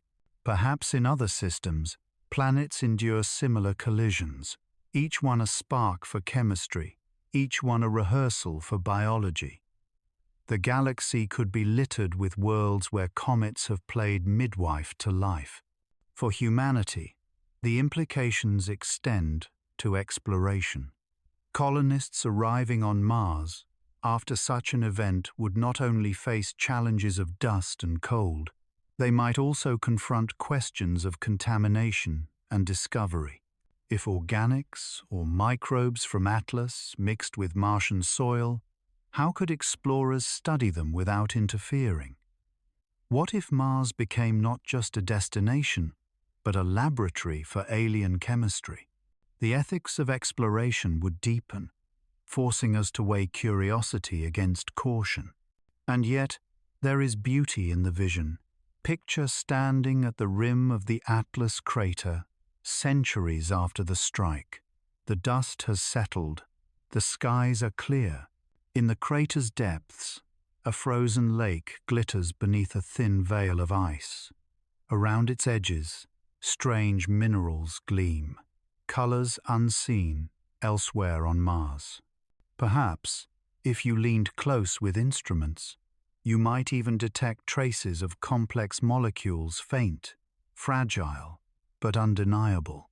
You would know, in that moment, that you were looking not only at geology, but at possibility. So as you rest tonight, hold this thought. Impacts are not only destroyers, they are gardeners, seeding worlds with chance and change. Earth owes much of its water, perhaps even its life, to such collisions. Mars, too, may one day gain new chapters through them. Atlas, in our imagining, becomes not just a harbinger of destruction, but a courier of beginnings. The red planet, scarred yet enduring, could carry those beginnings forward. And though the comet would vanish into memory, its legacy might remain in frozen lakes, in altered soils, in whispers of chemistry waiting for future explorers to uncover. In that sense, Atlas would not only strike Mars, it would plant a story, one that humanity, one day, might be privileged to read. Even though the imagined strike of 3, divided by Atlas, would happen far away, on the cold and silent deserts of Mars, its reverberations would not be confined to that distant world. The impact would reach into living rooms on Earth, into headlines, into art and myth, into the quiet spaces of human psychology. For though the comet is interstellar and Mars is millions of miles away, humanity cannot help but weave distant events into its own story.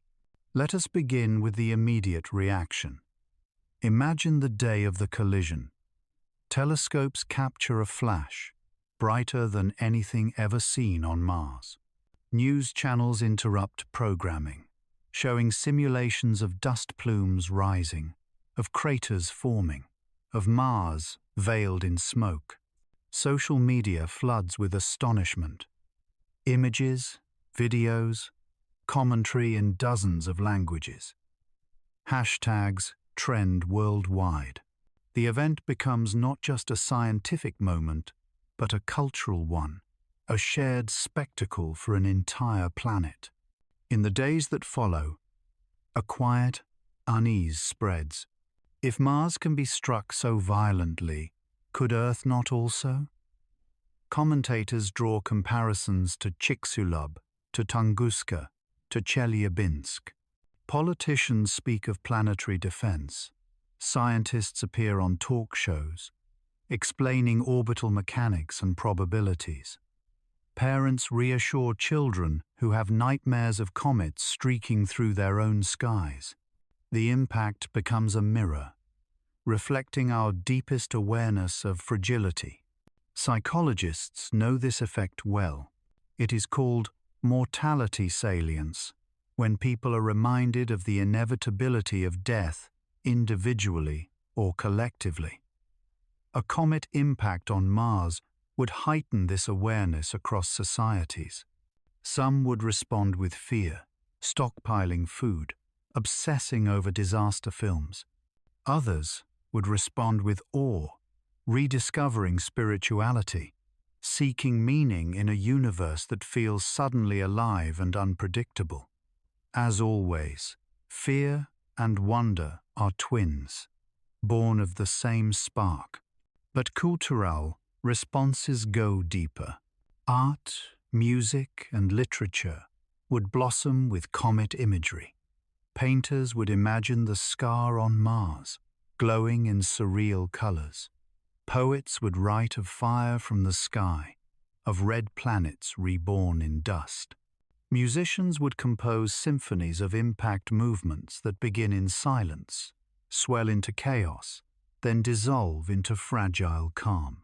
Novels and films would appear within years, retelling the story as allegory, as warning, as myth.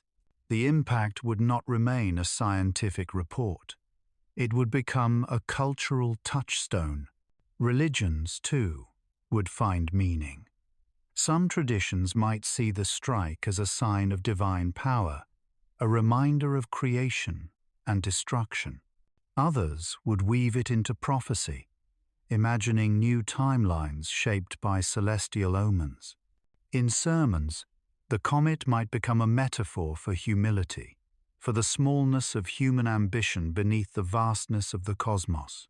In temples, churches, mosques, and shrines, people would look upward with renewed reverence, asking what role humanity plays in a universe that writes its messages in fire. For young people, the impact would shape dreams. Just as the Apollo moon landing inspired a generation of scientists and engineers, so too would the Atlas strike.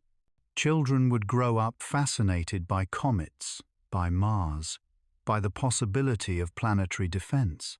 School projects would recreate the event with models and diagrams. Future explorers might say, "I chose this path because I watched Mars change when I was a child."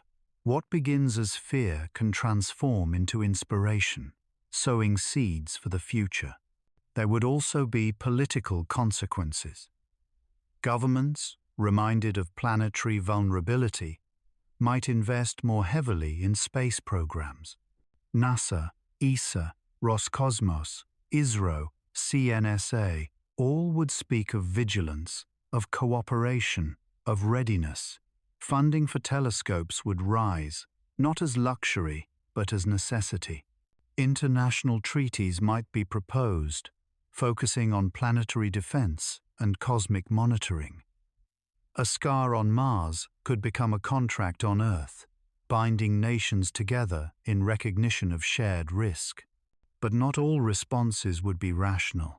History shows that extraordinary events often breed superstition and conspiracy.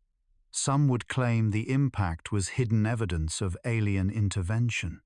Others might argue it was a sign that Earth was next, fueling paranoia. Fringe groups might declare it fulfillment of prophecy, a harbinger of apocalypse. Fear, in its wilder forms, would spread through rumor and imagination. Yet even here, meaning would be created.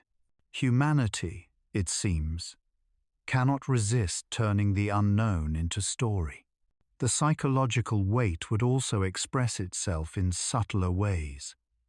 Anxiety might rise in populations, particularly among those already sensitive to existential threats. Dreams of comets, of falling skies, would fill journals and therapy sessions. Some people would develop phobias of the night sky, while others would be drawn to it obsessively, seeking comfort in watching the heavens. The impact would not only scar Mars, it would carve patterns in the collective unconscious of Earth. Yet over time, fear would soften into curiosity, and curiosity into resilience. Humans are remarkably adaptable. What terrifies at first often becomes ordinary.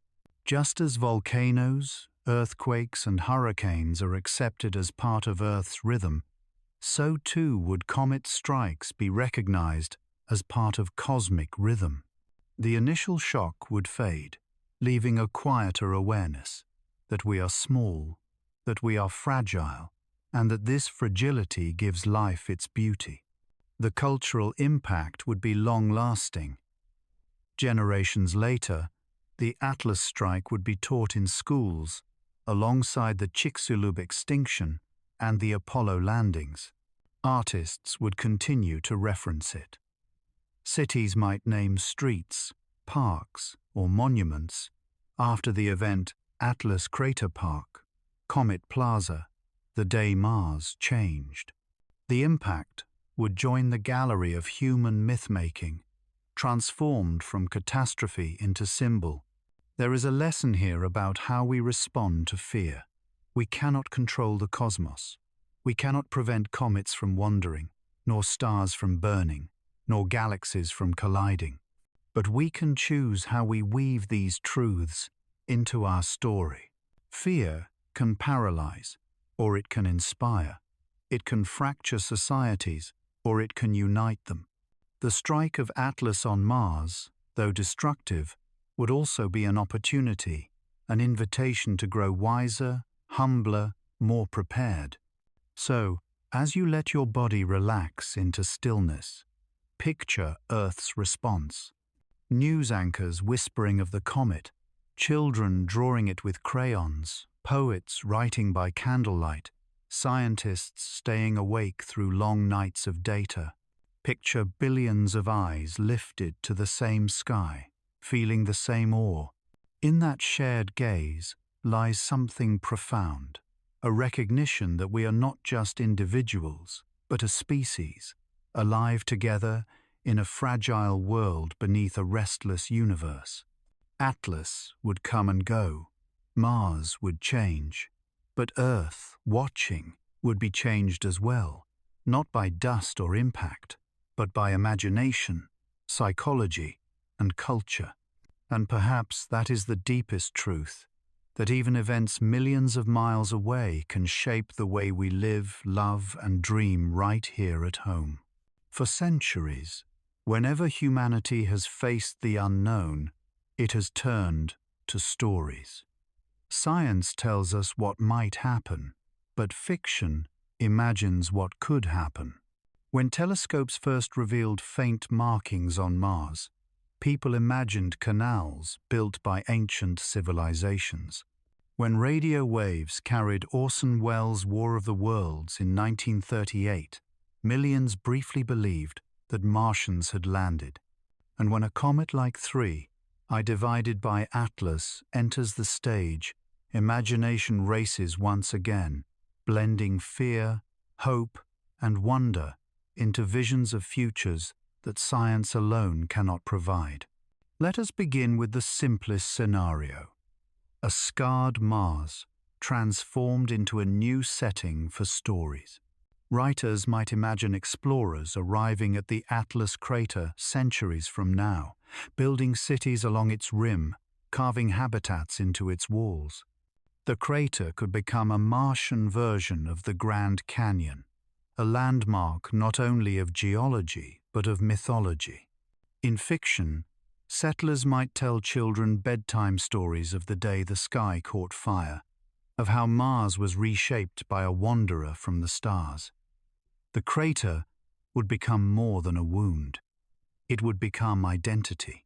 Other stories would lean into the drama of survival. Imagine a colony already established on Mars when Atlas strikes. Dust clouds blot out the sun, solar panels fail, greenhouses wither. Writers could explore how fragile communities cling to life underground, improvising food systems, rationing water, holding on to hope as the world above lies buried in shadow. Such stories echo Earth's own survival tales, from shipwrecks to polar expeditions, only now set on a planet where rescue is impossible and endurance is everything. Then there are the more cosmic visions. What if Atlas carried alien microbes or seeds of life, as panspermia theories suggest? Science fiction has long explored the idea of life arriving by comet. Arthur C. Clarke, in Rendezvous with Rama, imagined a mysterious vessel sweeping into the solar system. Others have speculated that Earth itself may have been seeded by icy wanderers. In fiction, Atlas striking Mars could become the catalyst for Martian life. Authors might imagine strange forests of red algae growing in impact lakes, or crystalline organisms thriving in subsurface caves. For once, Mars would not be barren, but fertile. The darker side of imagination would envision contamination. Perhaps the microbes are hostile, not helpful. In these tales, colonists investigating the crater uncover spores that awaken, spreading across habitats, infecting machinery, even altering human biology. The Atlas strike becomes the opening act of a planetary horror story, a reminder that life, wherever it comes from, is not always gentle. Other visions would lean into transformation on a grand scale.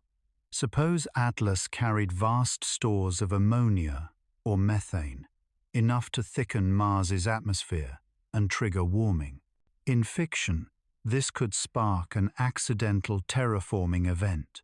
Within centuries, the dust settles, the ice melts, and Mars blossoms into a world with rivers and seas once again. Humanity arrives not to create life, but to find it already begun by chance. The comet, in this telling, is less a destroyer than a gardener, scattering the seeds of a habitable world. Science fiction also thrives on symbolism. A comet from beyond the stars striking Mars could be interpreted as the first shot in a cosmic war, not waged by aliens, but by the universe itself. Writers might imagine Earth and Mars uniting against the randomness of the cosmos, turning planetary defense into a sacred duty. In other tales, the impact might be seen as a message, a sign that humanity is not alone, that distant civilizations guide comets toward worlds as part of some vast, inscrutable design. Atlas becomes not only a rock of ice and dust, but an oracle. Visual storytellers would seize the imagery. Films would depict the comet blazing in Mars's sky, its impact filmed in slow motion, shock waves rippling across deserts, rovers hurled into the air, dust rising like titanic curtains. Concept artists would paint the Atlas crater glowing with auroras, or colonists walking through frozen lakes tinged with alien chemicals. Video games might let players explore post-impact Mars, scavenging resources from shattered habitats, or uncovering mysteries buried in cometary debris. In art, Atlas would live on long after its ice had vanished. And what of Earth? Fiction would surely reflect our psychology. Some stories might imagine panic spreading across our own world, people convinced that if Mars was struck, Earth is next. Others would take a more hopeful turn, depicting humanity inspired by the event to work together, finally setting aside divisions in pursuit of space exploration. In these tales, Atlas becomes a spark, not of fear, but of unity.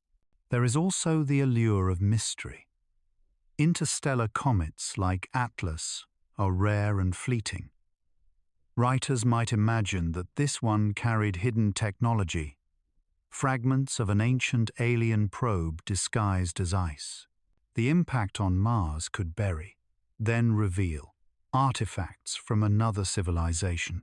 Future astronauts, digging through the crater, might stumble not only upon exotic minerals, but upon messages from afar. The comet becomes less a random wanderer than a deliberate envoy. Even the name invites story. Atlas, named for a telescope survey on Earth, but echoing the Titan of Greek mythology who carried the heavens on his shoulders. In fiction, Atlas could be portrayed as a cosmic titan, arriving to shoulder Mars into a new destiny. Myths old and new would intertwine, giving the event layers of meaning beyond its scientific roots. What ties all these visions together is the human impulse to narrate. When the sky surprises us, we cannot resist turning it into story. Whether hopeful or fearful, symbolic or literal, we weave events into myths that comfort, challenge, or inspire. Atlas striking Mars, though purely hypothetical, is the kind of moment that would set imaginations on fire. Writers, artists, dreamers would not let it fade into data, they would make it legend. And perhaps this is the deeper truth. Science records what happened, but fiction explores what it means. The Atlas strike would be remembered not only in laboratories, but in novels, films, and bedtime stories. Children yet unborn might grow up playing in virtual landscapes of post-impact Mars, or reading tales of Martian civilizations born from comet seeds. The impact becomes not just an event, but a myth for the future. So as you close your eyes tonight, let yourself drift into one of these stories. Picture Mars remade, whether as a scarred wasteland, a fertile cradle, or a haunted world. Picture humanity watching, responding, creating meaning. In this way, even destruction becomes imagination, and imagination becomes comfort. For in the end, what matters is not only the impact itself, but the stories we tell about it, and the dreams those stories inspire. When we imagine the interstellar comet 3, I divided by Atlas crossing paths with Mars, it is easy to focus on the physical, the craters carved, the dust clouds raised, the energy unleashed. But behind these mechanics lies a deeper layer, the meaning we give to such events. A comet striking a planet is not only a geological phenomenon, it is also a story about fate and chance, about the ways we understand our place in a restless universe. Let us begin with fate. For thousands of years, humans looked at the heavens and saw destiny written there. Comets were omens, stars were guides, planets were divine messengers. When Mars glowed red, warriors marched. When comets streaked across the sky, kings trembled. The universe seemed intentional, its movements woven with purpose. Even today, the language of fate clings to our descriptions. We speak of destined meetings, cosmic collisions, inevitable outcomes. If Atlas were to strike Mars, many would see it as fated two wanderers bound to meet across the void, a dance written long before humanity existed to witness it. But science tells another story, one of chance. Orbits shift, not because of destiny, but because of physics. A comet is nudged by the pull of distant stars, by collisions long past, by the faint pressure of sunlight itself. Its path is not chosen but shaped, adjusted over millions of years until, by probability alone, it brushes another world. From this view, the meeting of Atlas and Mars is not fate but coincidence, a chance alignment in an indifferent universe. The beauty lies not in intention, but in improbability. So which is it, fate or chance? Perhaps both, or perhaps neither. Perhaps the truth is that we bring meaning to events that, in themselves, are neutral. The comet does not care. Mars does not care. The universe spins on, blind to stories. Yet we, fragile beings on a small blue planet, cannot help but weave narrative threads through it all. In doing so, we turn cold mechanics into warm metaphors, collisions into encounters, chance into meaning. Think of how such an impact might be described across cultures. Some would call it fate-proof that the cosmos has patterns beyond our comprehension. Others would call it chaos, a reminder that we live at the mercy of random chance.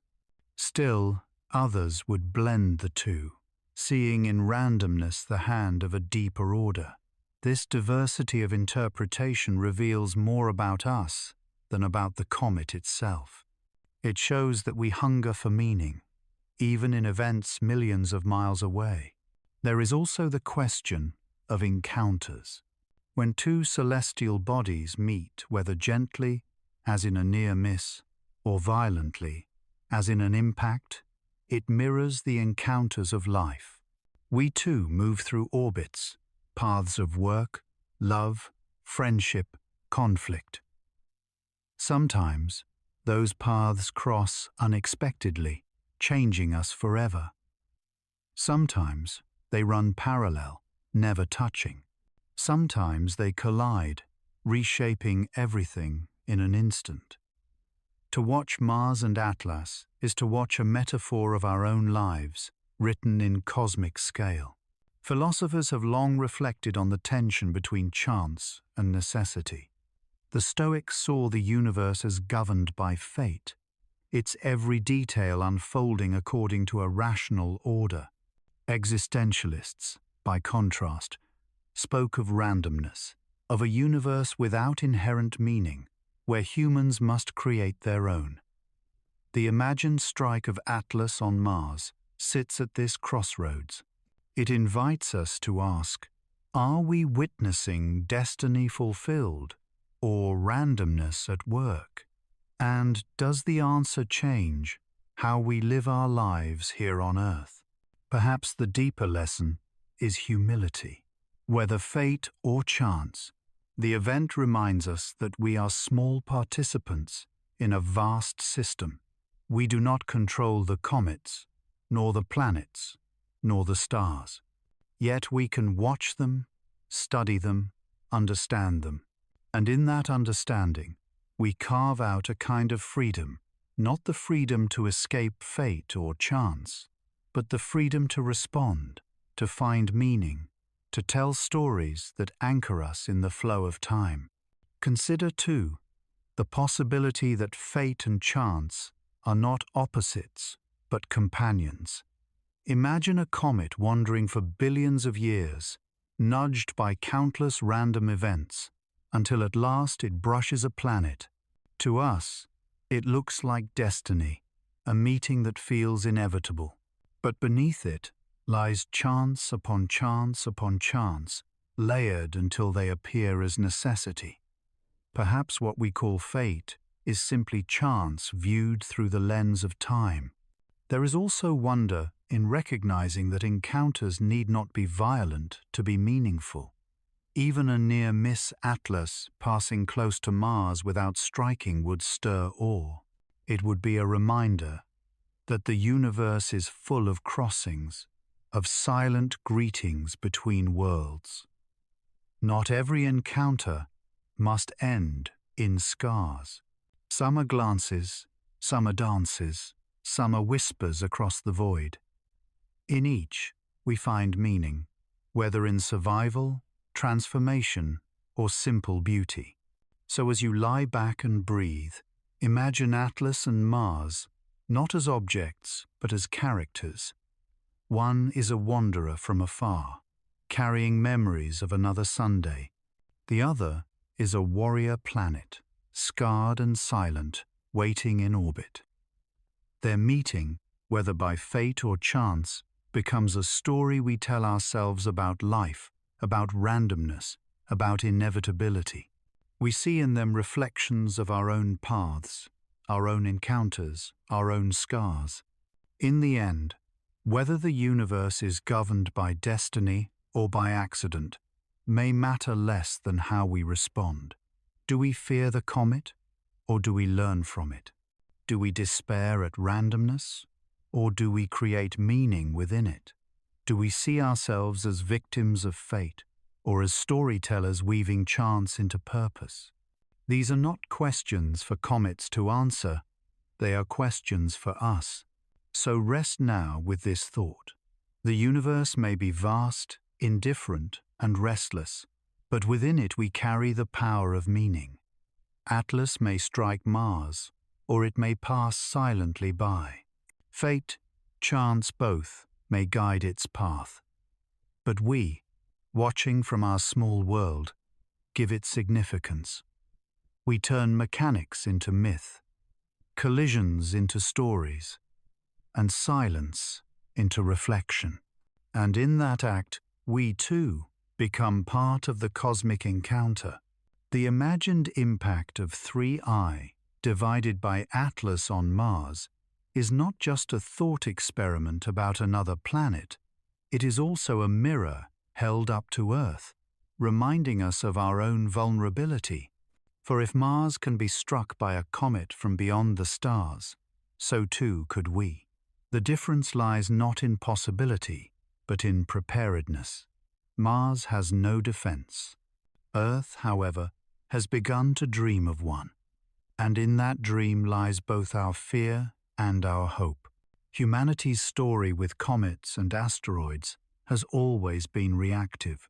For millennia, we looked up in awe, sometimes in terror, but always powerless. When Tunguska flattened Siberian forests in 1908, we could do nothing but record it.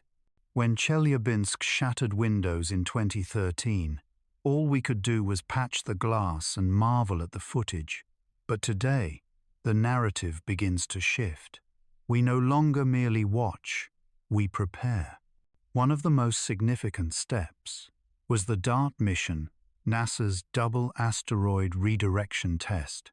In 2022, a spacecraft intentionally crashed into the small moonlet Dimorphos, orbiting a larger asteroid named Didymos. The collision altered the moonlet's orbit by measurable amounts, proving for the first time that humanity can, with planning, nudge a celestial body off its course. It was a small step, but symbolically enormous. For the first time in history, Earth reached out and changed the path of a wanderer. This experiment is only the beginning. Space agencies around the world discuss broader planetary defense strategies, early warning telescopes to spot dangerous objects, kinetic impactors to deflect them, even nuclear devices as last resort measures. International coalitions form quietly, drafting protocols for how nations might respond together. The idea that humanity could one day defend its planet from an asteroid or comet is no longer science fiction, it is policy. And yet, the challenge remains daunting. Comets like Atlas pose unique difficulties. They travel faster than most asteroids, often tens of kilometers per second. They arrive with little warning, emerging from the outer solar system or beyond, sometimes spotted only months before approach. Deflecting such a visitor would require technology beyond what we currently possess: faster spacecraft, more powerful rockets, earlier detection. The Atlas thought experiment is not only about Mars, it is a rehearsal for Earth's future tests. Preparedness is not only about machines, it is also about psychology. Humanity must decide whether it has the will to act. Planetary defense requires cooperation on a global scale. It demands trust between nations, sharing of data, coordination of resources. An asteroid does not recognize borders. A comet does not pause for politics. To protect Earth, we must act as one species, not as competing nations. That unity is both the greatest challenge and the greatest lesson of planetary defense. There are also ethical questions. If an asteroid threatened Earth, where should we deflect it? Could one nation object if the chosen trajectory placed debris over its skies? Who decides how to respond, and when? These dilemmas echo the challenges of nuclear policy, climate change, and pandemics, global problems requiring global solutions. The Atlas scenario shines a light on our readiness not just technologically, but morally. In a softer sense, preparedness also means awareness. Public education about cosmic threats often leans toward fear, dramatized in films like Armageddon or Don't Look Up. But preparedness requires calm, clear understanding. Just as earthquake drills prepare communities without panic, so too must planetary defense become routine knowledge. Schools might one day teach children how comets are tracked, how missions are planned, how humanity can respond. Knowledge, after all, is its own kind of shield. The spiritual dimension of preparedness cannot be ignored either. For some, the idea of stopping a comet feels like hubris humans daring to interfere with cosmic will. For others, it feels like destiny. Our role as intelligent beings is to defend life, to preserve the fragile miracle of our planet. In either case, the act of preparing gives us a sense of agency, a way to turn fear into purpose. We may be small, but we are not helpless. Consider then how the Atlas strike on Mars would influence Earth's resolve. Watching another planet scarred might accelerate investment in defense. Telescopes would multiply, missions would expand, cooperation would deepen. The event would be both warning and teacher, showing us what happens when worlds cannot defend themselves. Mars would become a silent mentor, bearing scars so that Earth might avoid them. And perhaps there is comfort in this.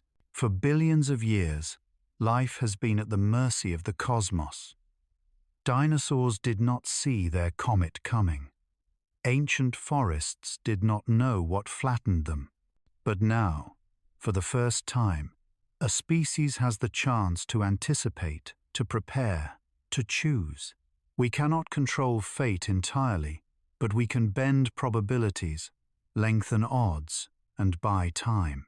In a universe of chance, that is a profound kind of power.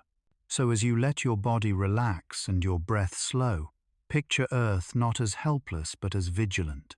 Picture observatories scanning the night sky, software tracing faint dots into arcs, scientists whispering to one another across continents.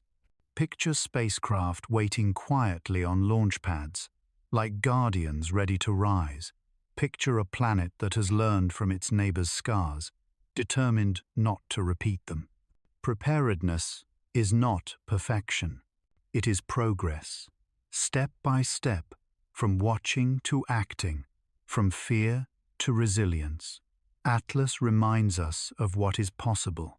Mars reminds us of what is at stake. And together, they whisper a lesson. The universe is vast, but so too is our capacity to protect what we love. When we imagine 3I divided by Atlas striking Mars, the story is not only about another planet's fate, it is also about reflection. Mars, so often called Earth's twin, becomes a mirror in which we glimpse our own vulnerabilities, our own aspirations, and our own mortality. The symbolism of Mars has haunted human imagination for millennia, long before telescopes revealed its deserts and canyons. To see a comet approach Mars is to see in poetic form a rehearsal of our own cosmic fragility. In ancient times, Mars was the god of war. Its red glow in the night sky inspired fear, strength, and conflict. Armies marched under its light, kings claimed its favor, and astrologers warned of its influence. To our ancestors, Mars was not a world but a will, a force that stirred human destiny. Even today, its reddish hue continues to carry symbolic weight, evoking fire, blood, and the intensity of struggle. A comet streaking toward that planet magnifies the imagery, a weapon hurled toward the god of war, a clash between celestial wanderer and celestial warrior. Yet, as science advanced, Mars transformed. Telescopes revealed polar caps, shifting seasons, and dust storms that roared across continents. It became a symbol not only of conflict, but of possibility. For centuries, people speculated that life might dwell there: canals, civilizations, even messages written in the landscape. Though those dreams faded under the cold eye of spacecraft, Mars remained a symbol of hope, the place where humanity might one day plant its second home. In this duality, Mars as war, Mars as hope, we find the mirror of ourselves. Humanity is both destructive and creative, both fragile and ambitious. The image of 3I divided by Atlas colliding with Mars resonates because it touches both sides of that duality. On one level, it recalls destruction. The war god struck down, a world scarred. On another level, it recalls fragility, our dream of colonizing Mars threatened before it begins. In both ways, Mars reflects back our own contradictions. Think of the philosophical questions this raises. If a comet can undo Mars's surface, what does that say about our future settlements there? Would we be building cities on borrowed time, always vulnerable to cosmic visitors? And if so, what does that imply about our own earthly civilization, equally fragile under the same skies? Mars, in this sense, becomes a rehearsal stage. By imagining calamity there, we prepare emotionally for the possibility here. The symbolism extends further. Mars has always been a canvas for projection. In literature, it has been the home of alien invaders, the cradle of lost civilizations, the backdrop for heroic exploration. In psychology, it represents ambition, drive, and sometimes aggression. To see it struck by an interstellar comet is to see those projections tested. What happens when ambition meets fragility? What happens when hope collides with inevitability? The answers lie less in astronomy and more in philosophy.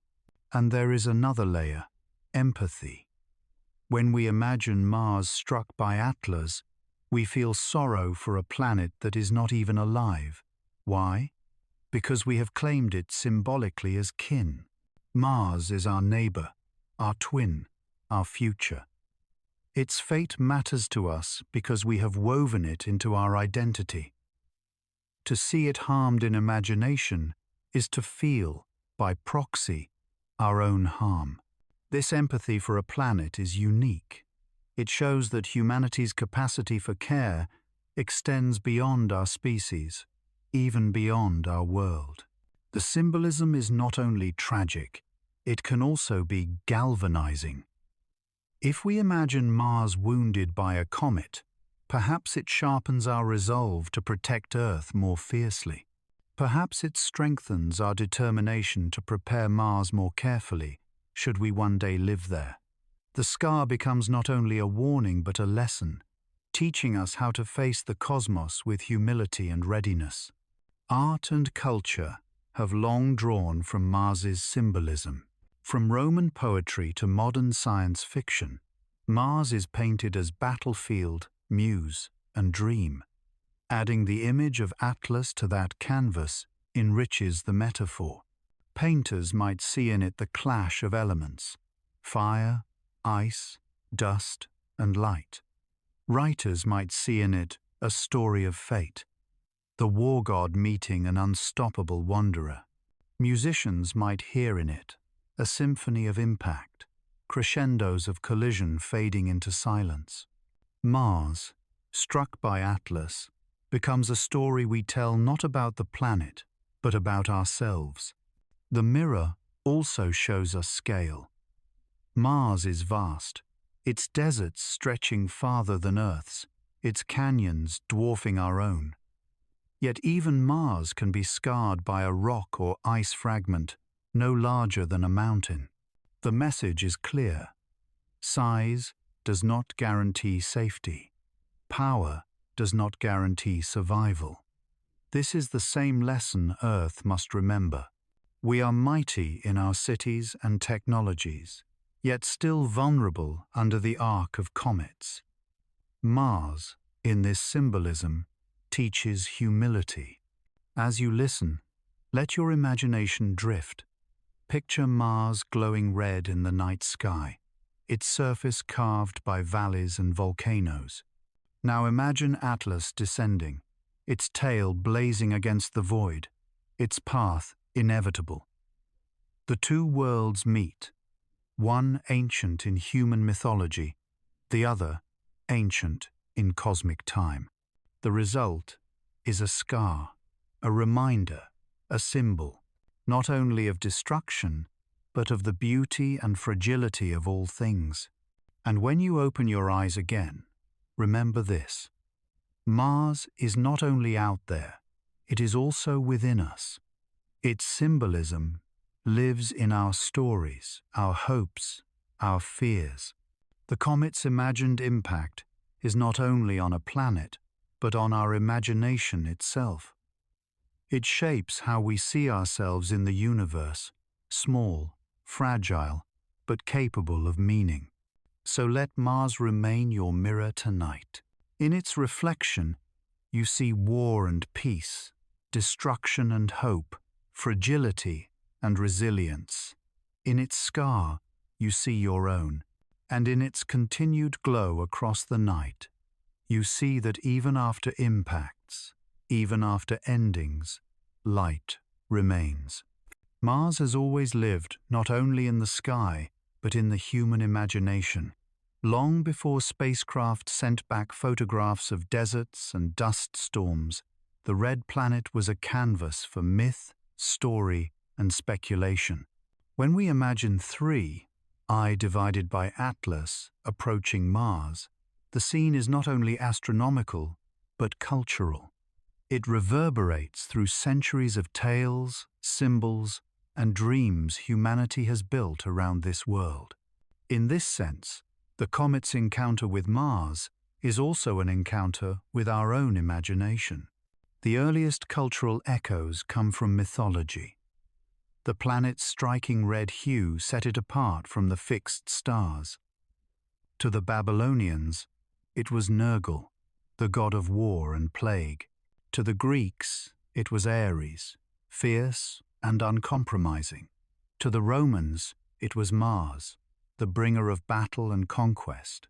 These identities reflected the way people interpreted the night sky as a realm of powers that shaped human fate.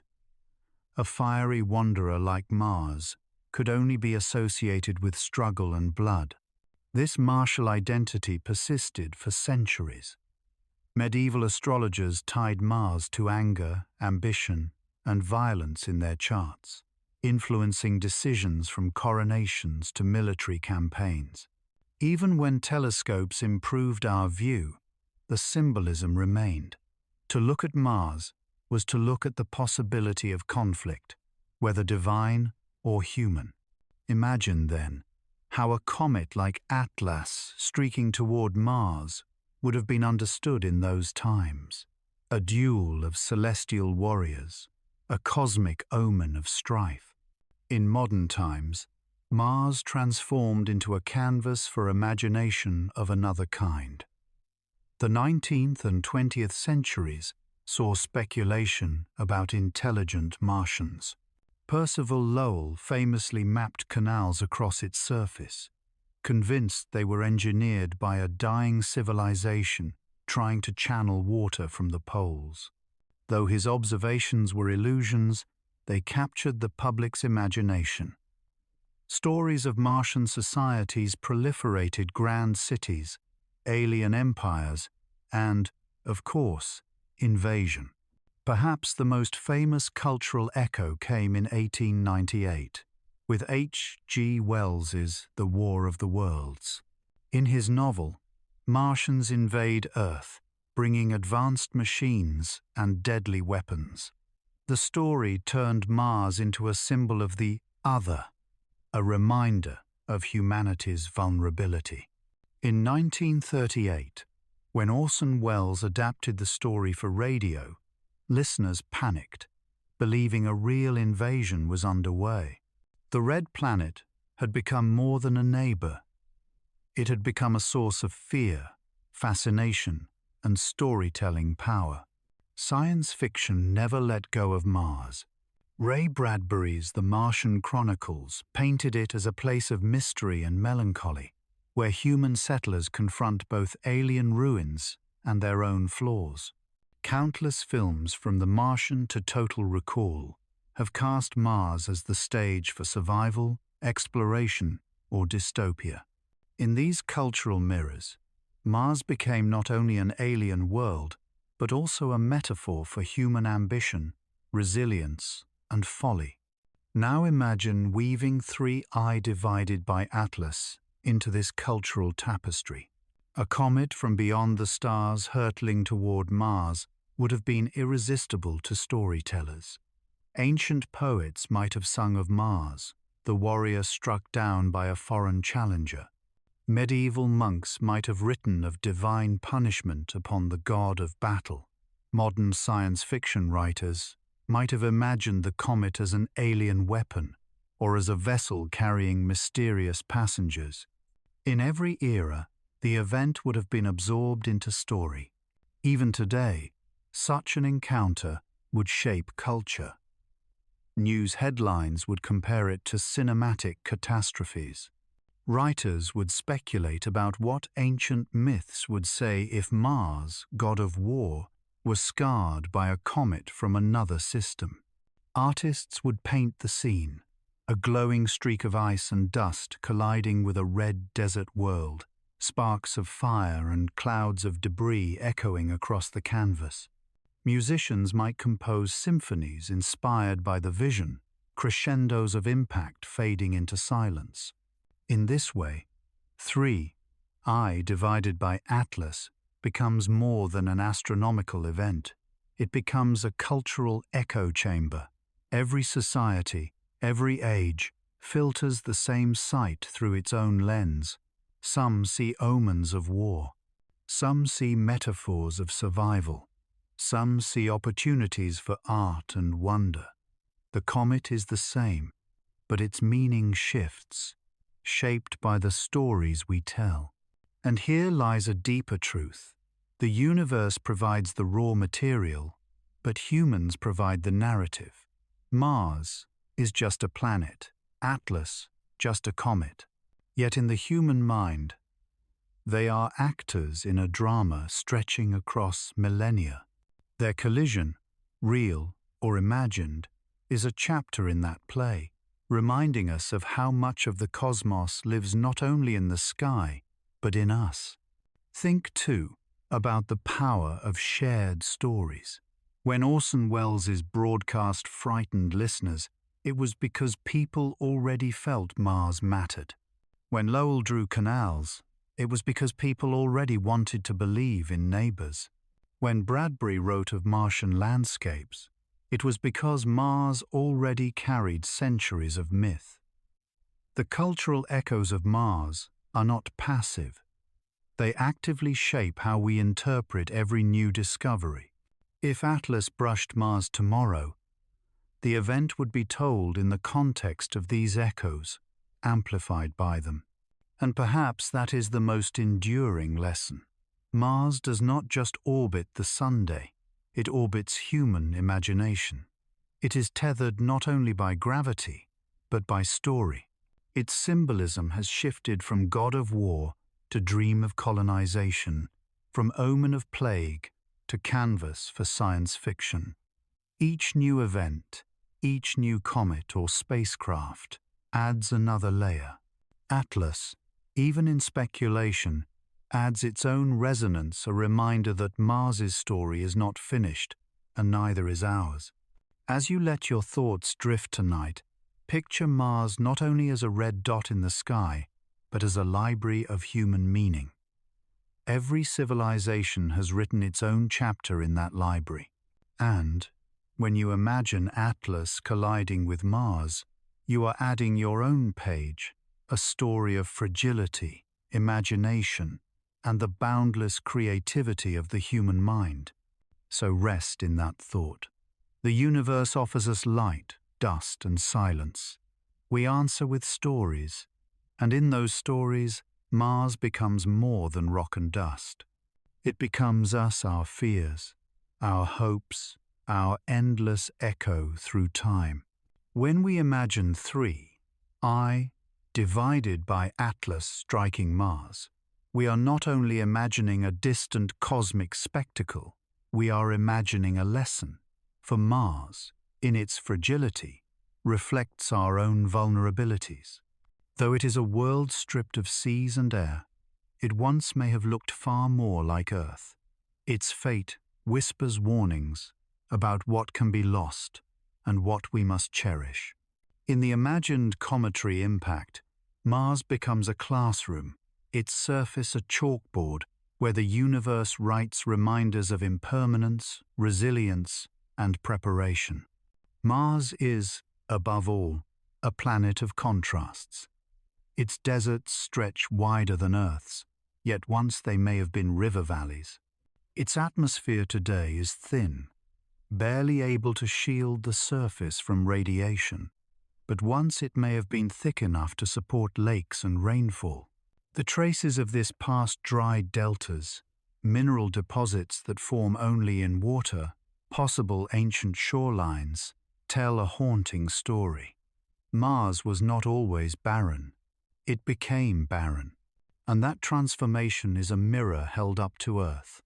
When we think of Atlas striking Mars, we think of a blow to a planet already fragile. Its atmosphere would not cushion the strike the way Earth's thicker air sometimes does. Its lack of oceans would not absorb the impact's energy. Instead, the scar would remain, unhealed, etched into the red dust for millions of years. On Earth, wind, water, and life erase scars. On Mars, they remain. This permanence is a reminder. Fragility is not just about being breakable, but about being unable to recover.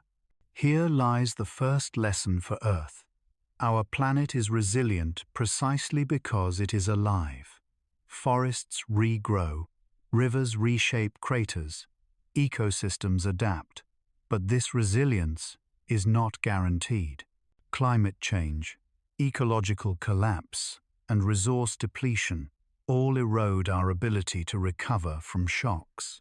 Mars shows us what happens when resilience is lost. A blow that Earth could heal from might leave Mars scarred forever. That contrast should humble us and also motivate us to protect Earth's delicate balance. The second lesson is about vigilance. If an interstellar comet can strike Mars, It can strike anywhere.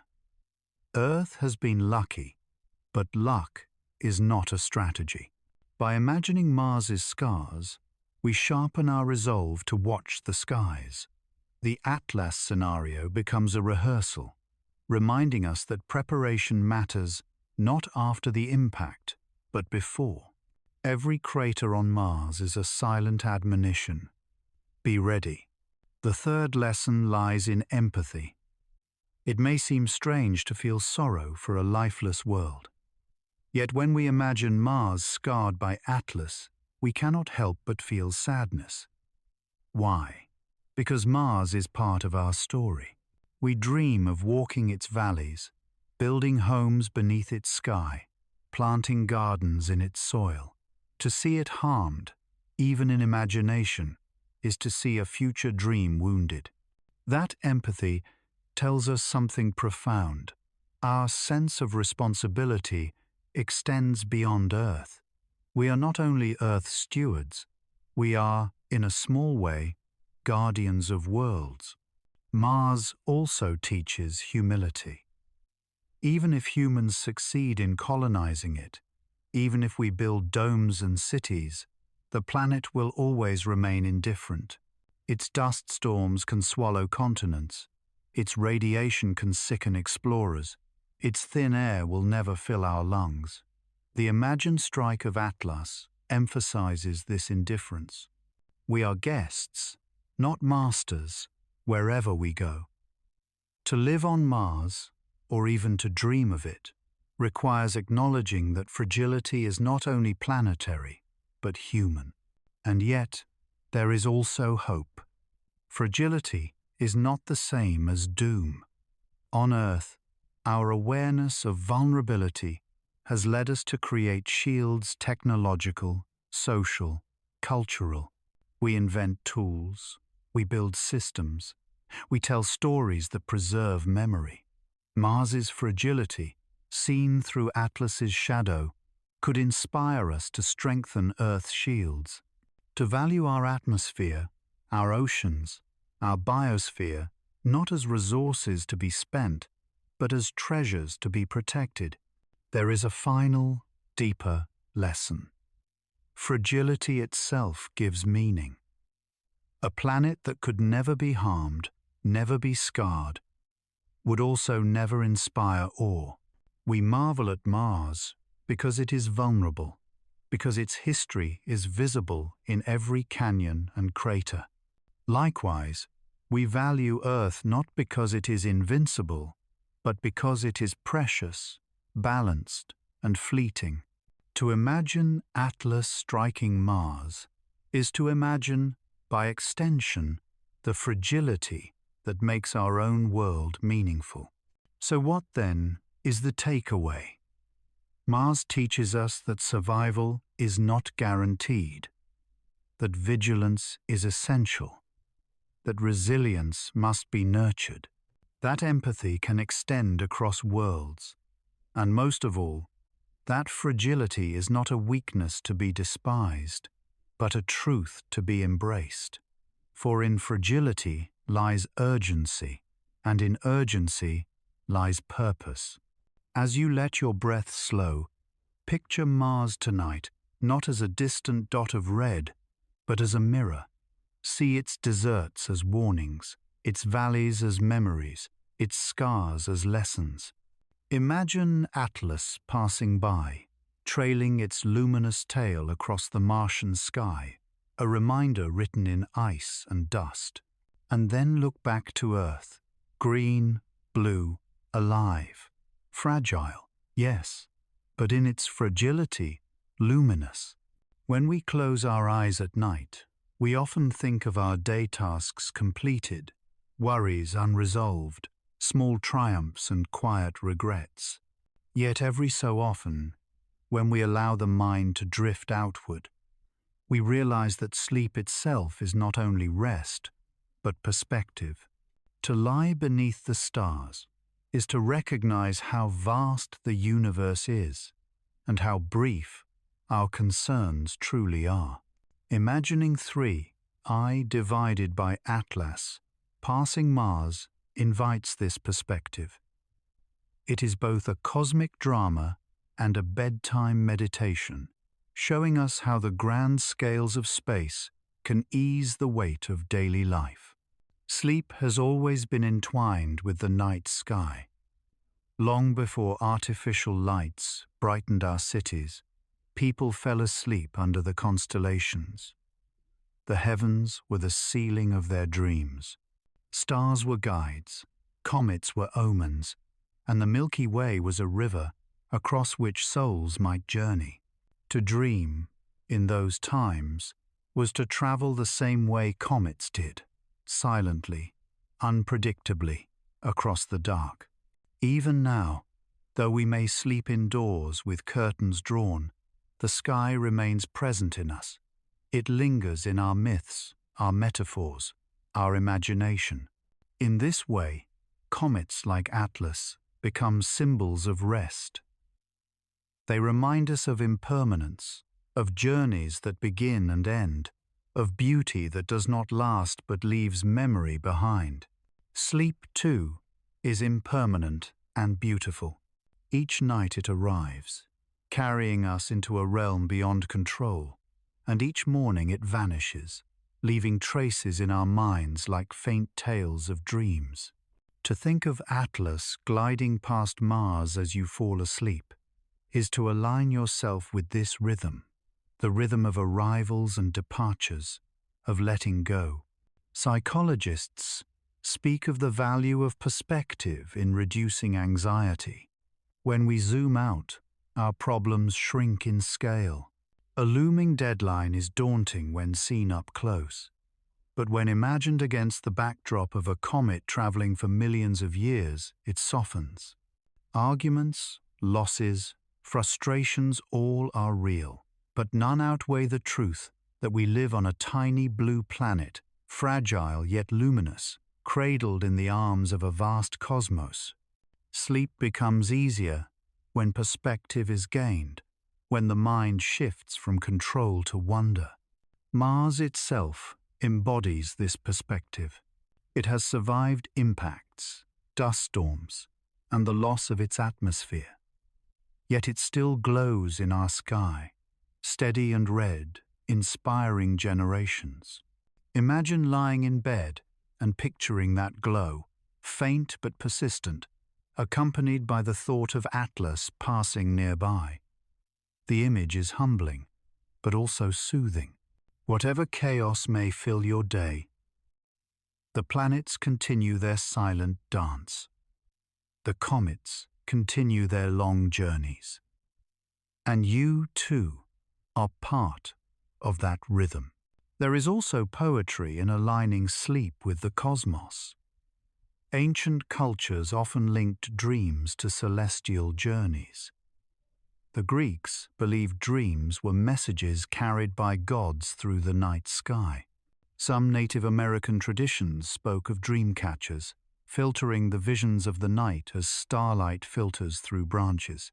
In Eastern philosophies, the mind at rest was likened to the moon reflected on still water. To connect sleep with comets like Atlas is to continue this lineage, to see rest not as escape, but as cosmic participation. The imagined strike of Atlas on Mars adds another layer. It reminds us that life is fragile, that worlds change, that endings come. But instead of sparking fear, this awareness can deepen rest. For what else is sleep but a rehearsal of surrender? Each night, we let go of control, trusting that the world will continue without us for a time. The comet's passage through space mirrors this surrender. It moves without asking, indifferent yet beautiful. To fall asleep is to trust in the same way to release, to drift, to let the cosmos carry us. Science even supports this connection. Studies show that all moments when we feel small in the face of vastness can reduce stress, lower blood pressure, and improve sleep quality. Looking at images of galaxies, reading about comets, or simply imagining the stars can calm the nervous system, or interrupts worry, replacing it with wonder. 3 divided by Atlas, even in imagination, provides such awe. It is a reminder that you are part of something vast and mysterious, and that your place within it is both small and meaningful. Think of the act of breathing as you drift towards sleep. Each inhale, each exhale, mirrors the cosmic rhythm of expansion and contraction. Stars are born, they shine, they fade. Comets approach, they blaze, they vanish. Your breath joins this universal pattern. When you picture Atlas crossing the Martian sky, think of it as another breath in the life of the universe, a slow, steady rhythm that you can match with your own. There is comfort in knowing that even in the face of fragility, there is continuity. Mars has been scarred, Earth has been struck, yet life persists. The cosmos has endured collisions, births, and deaths, yet beauty remains. Sleep is your way of joining this continuity.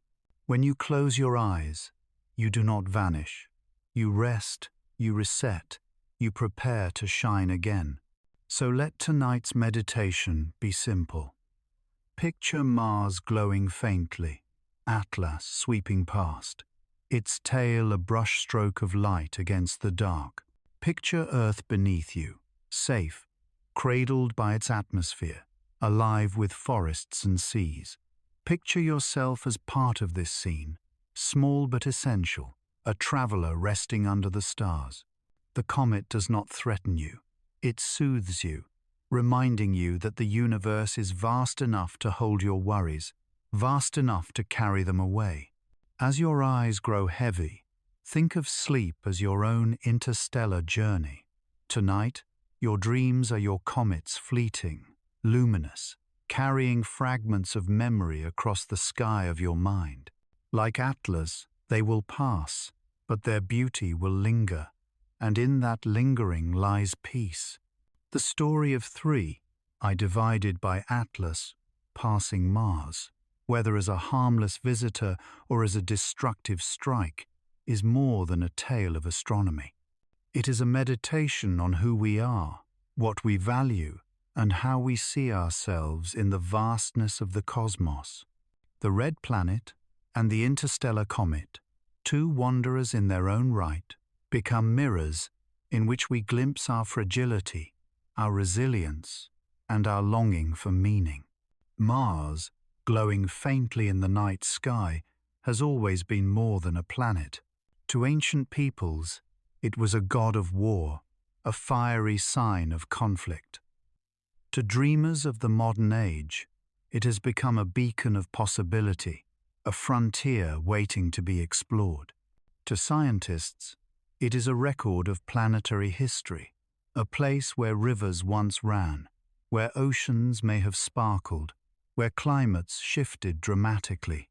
Its landscapes, scarred and silent, whisper of both promise and loss. Atlas, by contrast, is a stranger, not born of our sun, not bound to our system. It carries with it the memory of another star, another time. Its very presence is extraordinary. Only the 3rd interstellar visitor we have ever seen. Its icy fragments may hold molecules older than our planet, dust that once circled a distant Sunday. To watch Atlas is to watch time itself pass by a fragment of the galaxy drifting through our neighborhood before vanishing again into the dark. Together, Mars and Atlas form a kind of cosmic duet. One is our neighbor, familiar yet mysterious, always present in the night sky. The other is a traveler, fleeting and foreign, a reminder that the universe is far larger than our local family of planets. When we imagine them meeting, whether in a gentle pass or a catastrophic collision, we are really imagining ourselves. Our fears, our hopes, our stories are written into the encounter. What then do we take from this? Perhaps, first, a reminder of scale. The universe is vast beyond comprehension. Comets travel for millions of years. Planets endure for billions. Against such immensity, our lifetimes are brief, our worries small. Yet it is precisely this contrast that gives our existence meaning. We are fragile, but we are aware. We are temporary, but we can reflect. No comet, no planet, no star can do what we do. Tell stories, dream of futures, seek meaning in the silence. Perhaps, too, we take a reminder of unity. Earth is one world among many, but it is ours alone to protect. If Mars teaches us about fragility, if Atlas reminds us of chance, then Earth teaches us about responsibility. We are the only species